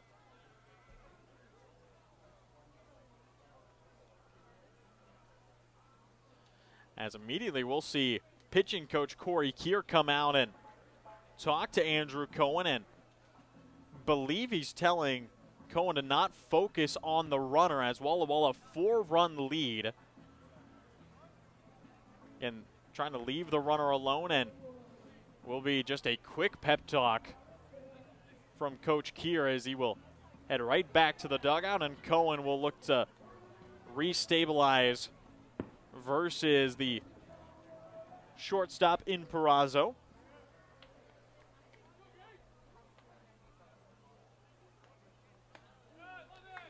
Gets the swing and a miss, up 0-2. Again, Andrew Cohen sporting a dangerous 4-pitch mix, has the fastball that tails a ton, has a sweeper, cutter, and a changeup. That fastball is the pitch he's able to generate a lot of whiffs with.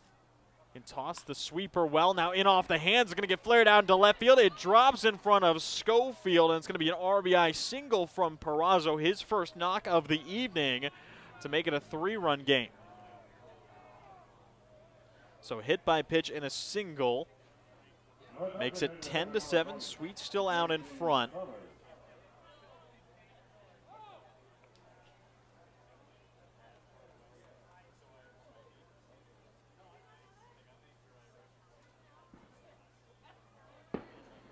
Again, the Raptors still scoring courtesy of a lot of errors. And Ridgefield have scored 7 runs in this game, and only 2 of those runs have not been connected to errors, and that was a 2-run homer from Carson Luna.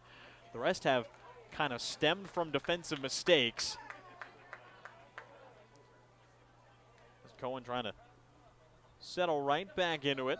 1-1 count with a runner on first. Kicks and deals the cutter, just taken outside by Summers.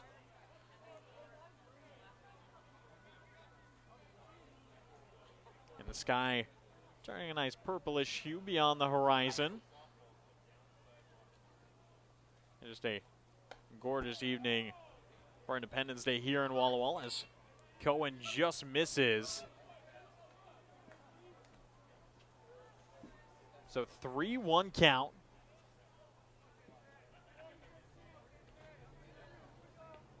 And Cohen just finished up that true freshman season at Grand Canyon.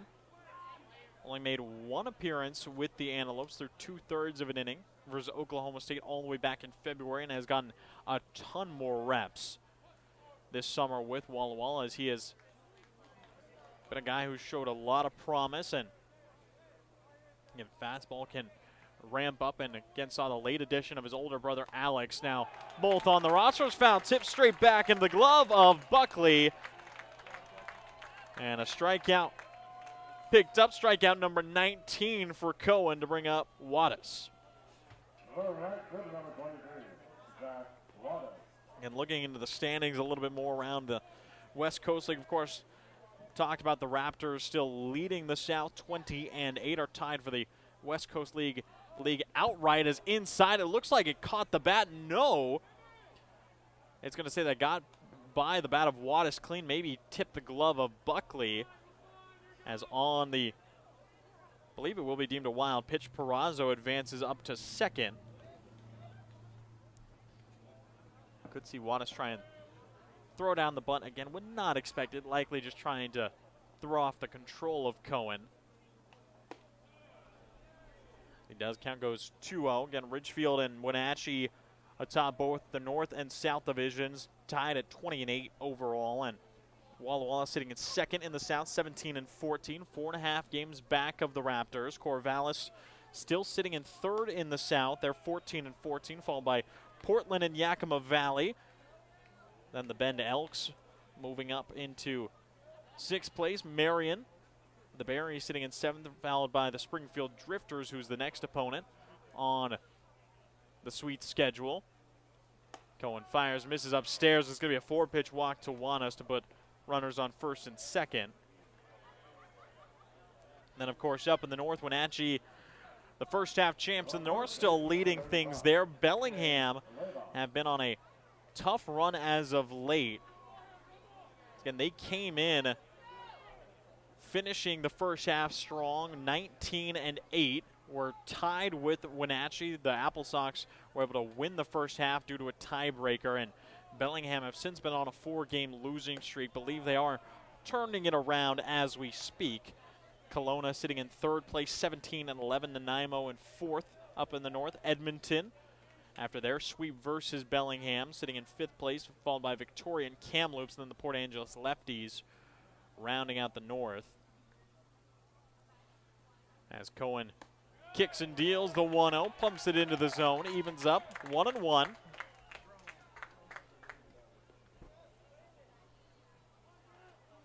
Again, tying run is at the plate in Cade Ladahoff.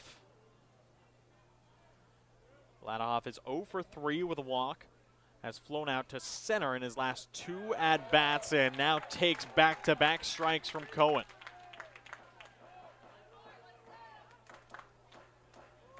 Again, saw Drew throw an inning last versus Bend back on Tuesday night. A clean inning of work, allowing 1 hit, 2 strikeouts. Did spend 2 innings versus the Raptors back on June 20th.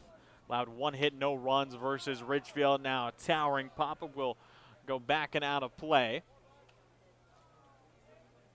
Yeah, I've seen some great showings from Cohen across the season so far, and that Raptors showing was one of his best. Also saw him look good versus Springfield to close out the first half.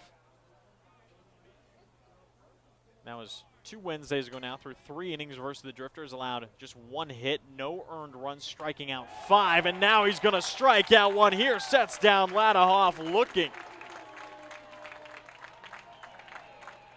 And this being kind of a very frequent look that we've seen out of Andrew Cohen, is, again, will allow a hit every now and then, allows a walk here and there.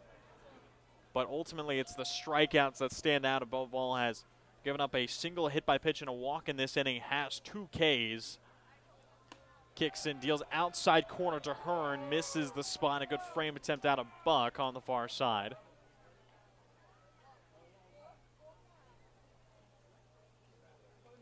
Again, Hearn had probably the biggest swing last night for Ridgefield, and now is going to send one out towards shallow center field, and it's going to be Nate Pat's a diving grab in shallow center. The utility man who came into the field late shows up in front of the Walla Walla crowd on 4th of July. What a play from Pets to close out the top of the 8th. Snatches one away from Isaiah Hearn, keeps runs off the board. It remains 10-7 here in Borleske. Play, stay, get away at Clearwater River Casino in Lewiston, Idaho. Owned and operated by the Nez Perce Tribe. Experience Namipu hospitality with 600 gaming machines, comfortable lodging, dining, and sports bar. Excitement is everywhere. The region's premier destination for events and entertainment. Win big with unforgettable concerts, comedy shows, and live sports action. Discover your next play, stay, get away. Visit crcasino.com and start your adventure today.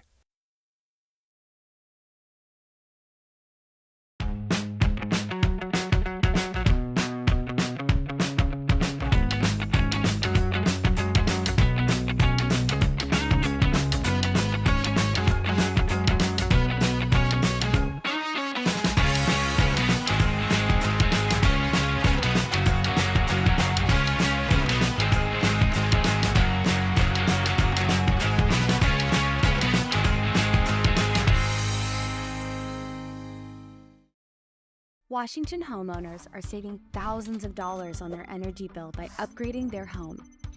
And the best part is, CNGC is giving back even more money when you switch to a more efficient alternative. So you can enjoy increased property value, a higher quality of life with better appliances, and greater comfort for your family. Scan this QR code or go to cngc.com and save money on your energy bill. Swedes lead 10-7 here in the bottom of the 8th inning. It's the top of the lineup leading things off.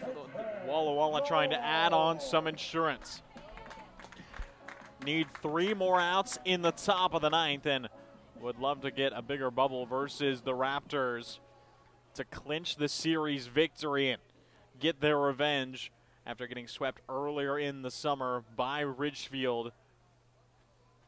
And have responded well. 4-3 win last night.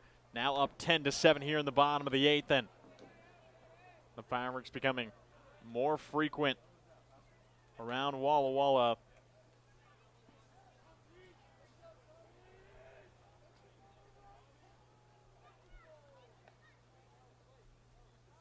A 1 pitch to Knowles will drop down and away outside. Again, the Swedes currently trail the all-time series versus the Raptors 17-23. However, the Swedes have always done well here at home versus Ridgefield. Walla Walla has not dropped a series versus the Raptors in Borleske Stadium since August of 2021 and can keep that streak going.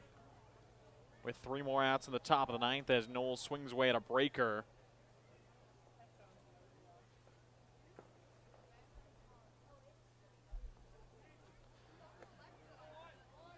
Pitch misses down low, and Knowles trying to do his best to be a leadoff man. Currently 1 for 4 on the evening. Did have good single out to right back in the 5th. Kick and deal from Rojas. Breaking ball put back towards the same spot. Takes a big hop right up into the glove of Marion. And we've seen some tough hops here and there on the field here at Borleske. That one looked to favor the second baseman. Has just popped up, made it a little bit easier to grab, and retires. Knowles at first to bring up Sam Kane. Again, what a night. Sam Kane has had 2 homers, 1 to left, 1 to dead center.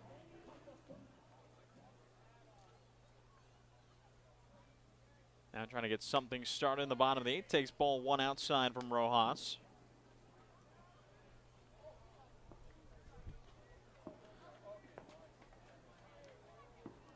Kane 770 feet of home runs tonight. 360 over the left field fence, 410 to dead center. 1 ball, 1 strike, 1 out. Knocked in 3 of the 10 runs. As Rojas, slight delay in the delivery, misses low and in.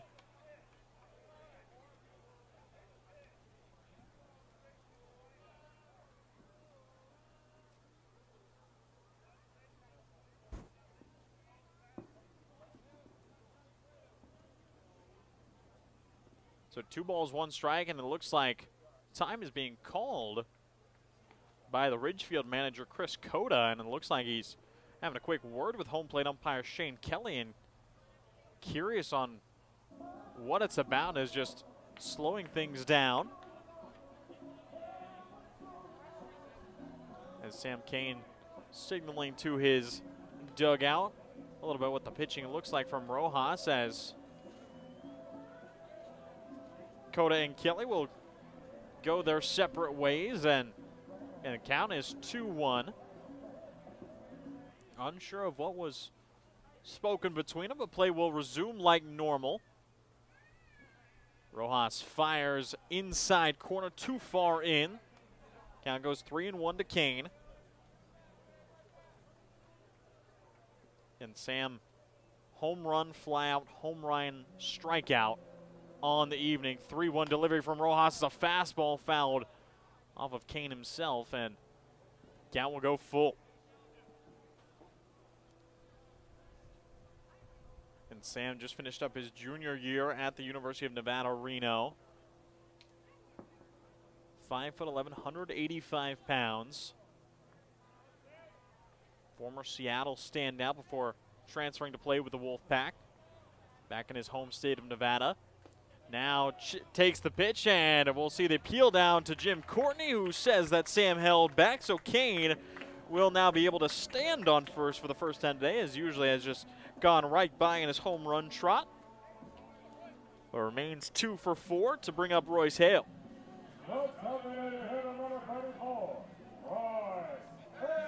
As again, Hale has had a bit of a quieter day at the plate. He's 0 for 2, has gotten on through a hit by pitch and a walk, scoring both times, and takes ball 1 down low. And flew out his very first at bat, and ball has not gone in play versus Hale since.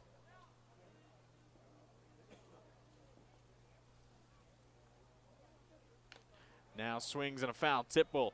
Even with the count 1-1, it looked like foul ball might have been off the glove of McCluskey.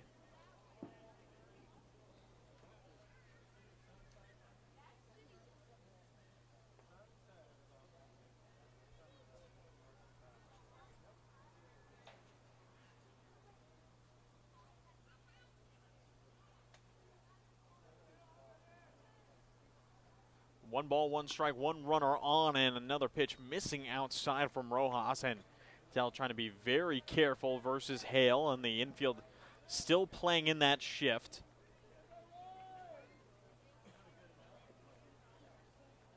And no Rojas played for the Kenyatta College Colts back in 2025.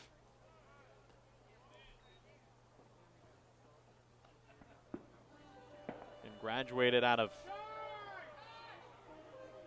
Hillsdale High School back in 2023, a Foster City, California native.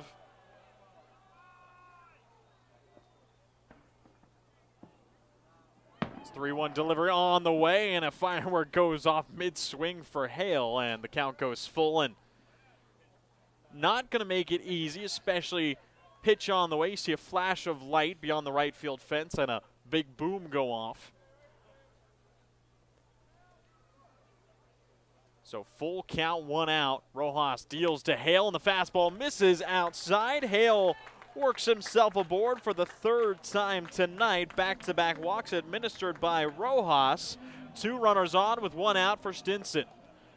And it looks like we're going to see a pinch runner come in for Hale. That's going to be Cole Rogers, who steps onto the base paths. Now running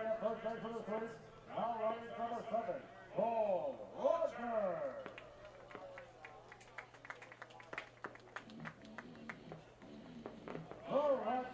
Again, Rogers swaps with Hale, 2 guys who are committed to play down in California next spring. Hale at Long Beach State, Rogers down at the University of San Francisco. Dirtbags and Dons. 2 on with 1 out. The break ball misses way up and in to Stinson. Bo's 1 for 3, a single and a walk. Has been his 2 times on base, and he scored both times in the 4th and 7th innings. Now's a chance to maybe pick up his first ribby of the evening, as Rojas still struggling to locate again. Got the ground out versus Knowles. Administered 2 walks in a row, and now Stinson staying disciplined, gets up 2-0. And Walla Walla mentioned adding some insurance could really break this game open with a big swing, as Rojas will get the call here.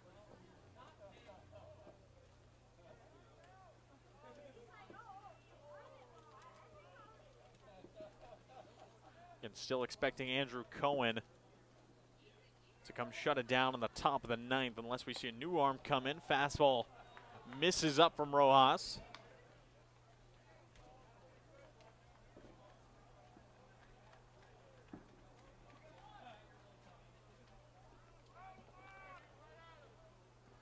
Light shining down bright here in Borleske. 3-1 count to Stinson. Fastball up and in. Got Bo swinging, and the count goes full.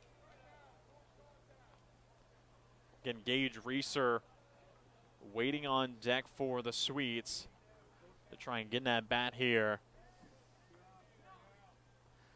Stinson trying to will himself aboard. Kick and deal from Rojas is another high fastball. Stinson chases it, and he will go down swinging. And Rojas picks up his second strikeout of the appearance to bring up Reeser.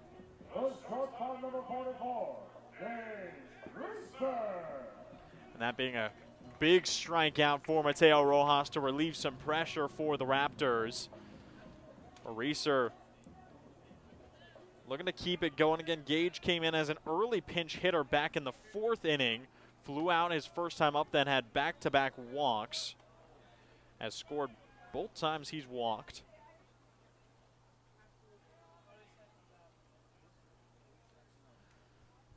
Takes strike one from the Kenyatta College right-hander. Rojas now deals outside as count evens up at ones.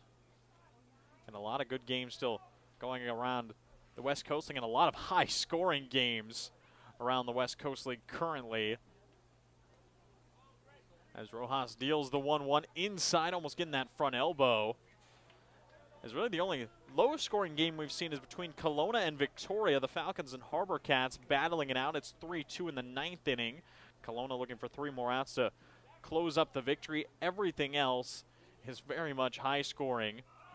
Now the runner's in motion. The throw down to second will try and get Rogers, and it will. McCluskey throws out Cole Rogers at second base, and that will end the 8th inning. Borderline call out at second as Rogers is caught stealing. That will end the 8th inning, sends us into the 9th. Walla Walla lead 10-7. We'll be back with those West Coast League scores in just a moment. I love coming in here. Everybody is always super welcoming. They always greet me by name. You can tell that everyone here actually likes working here. My favorite thing about Walla Walla Orthodontics is how nice the staff are. They're funny, fun, and they're helpful. I had what was called 3D braces. They were the same color as my teeth. People would say, "Oh, you have braces?" They didn't even know that I had braces. I highly recommend this orthodontist office.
Walla Walla lead by 3 here in the top of the 9th, and manager Leo Rivera not wasting any time. He goes to the closer, Isaac Hallam, making his second appearance of this series. He came in the top of the 9th inning last night when the Sweets were up 4-3. He shut it down in the top of the 9th inning, and now he makes his return, trying to pick up another save.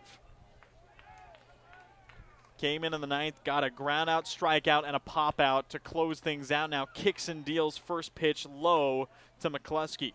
Facing off against 7, 8, 9 in the order to try and get 4 saves in 4 straight appearances. And the catcher for Ridgefield, trying to be a leadoff guy, has 2 knocks on the evening as Hallam goes down 2-0 in the count. I mentioned those West Coast League scores. Bellingham leading Nanaimo 11-3 up in British Columbia. Bend leading Yakima Valley 9-1. Corvallis leading Springfield 14-5. And Wenatchee leading Edmonton 9-1. Mentioned high scoring. A lot of high scoring affairs all over the league as Hallam trails 3-0 in the count. And Hallam former Seattle Red Hawk, played at Seattle U this past spring, has since committed to play with the Dons down at the University of San Francisco. Will join up with Cole Rogers. 3-0 pitch on the way, spots the low part of the zone.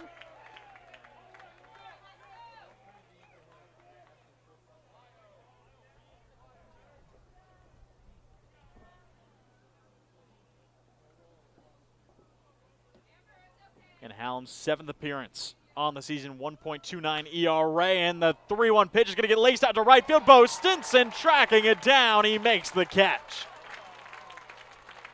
A good piece from Reagan McCluskey, but quick on the hop is Bo Stinson in right field. So a line out for the first out, and that will bring up Poffenroth.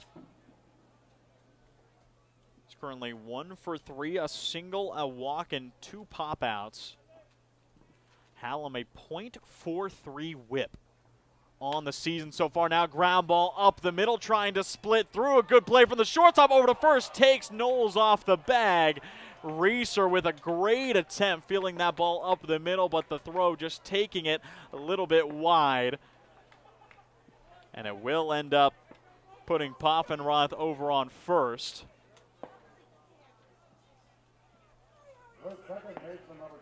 And it will be deemed an infield single for Poffenroth, because it would have been a close play regardless. Believe he might have just been safe even if the throw was on line. So 1-out single. Hallam trying to steady the ship and just misses on the first pitch of Jordan Marion.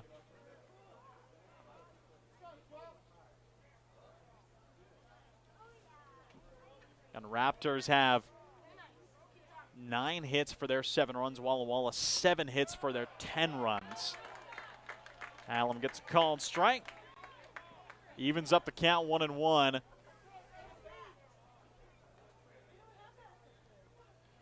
Again, the wind kicking in from the northwest. Breezing a little bit more here at Borleske as that breaker just misses, and the count goes 2-1 to the Gaucho.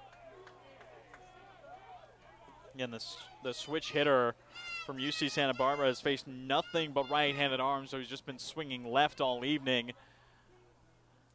2-1 pitch from Hallam. Again, just misses as Shane Kelly, the home plate umpire, squeezing the zone a little bit versus Hallam.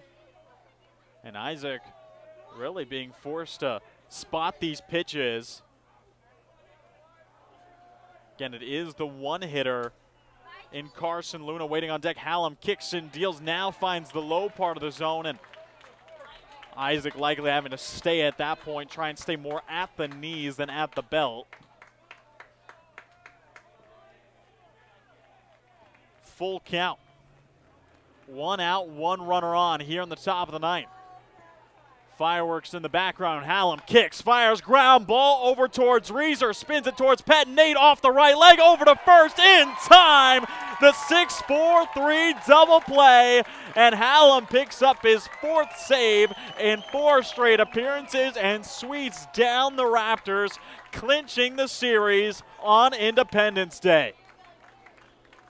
A 4-3 victory last night and a 10-7 win tonight.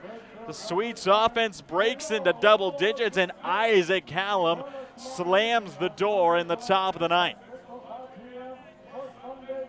And the defense for Walla Walla made several mistakes along the way, but a clean double play between Cage Reeser, Nate Petz over to Peyton Knowles to close it out. And Isaac Hallam, again, 4 saves in 4 appearances. Really helped steady the ship for the pitching staff. Saw Trevor Stowe go 3 innings. Gabe Braybeck tossed 3 innings. Jacob Chandler made his Sweets debut, tossing 1 shutout inning, hitless inning. Andrew Cohen had a clean inning of work as well. And then Isaac Hallam picks up the save. And, of course, the offense, can't talk about it enough. Sam Kane, a multi-homer game, 2 bombs, 3 RBIs. And then, of course, Jalen Kennedy, a 3-run inside the Parker for his first hit as a Sweet. doesn't get much better than that. Saw Ronan Schofield have a 2 RBI single, saw Bo Stinson, Peyton Knowles have a couple knocks. Ultimately, an incredibly well-rounded effort as the fireworks keep going off here in Walla Walla. What a scene around Borleske Stadium.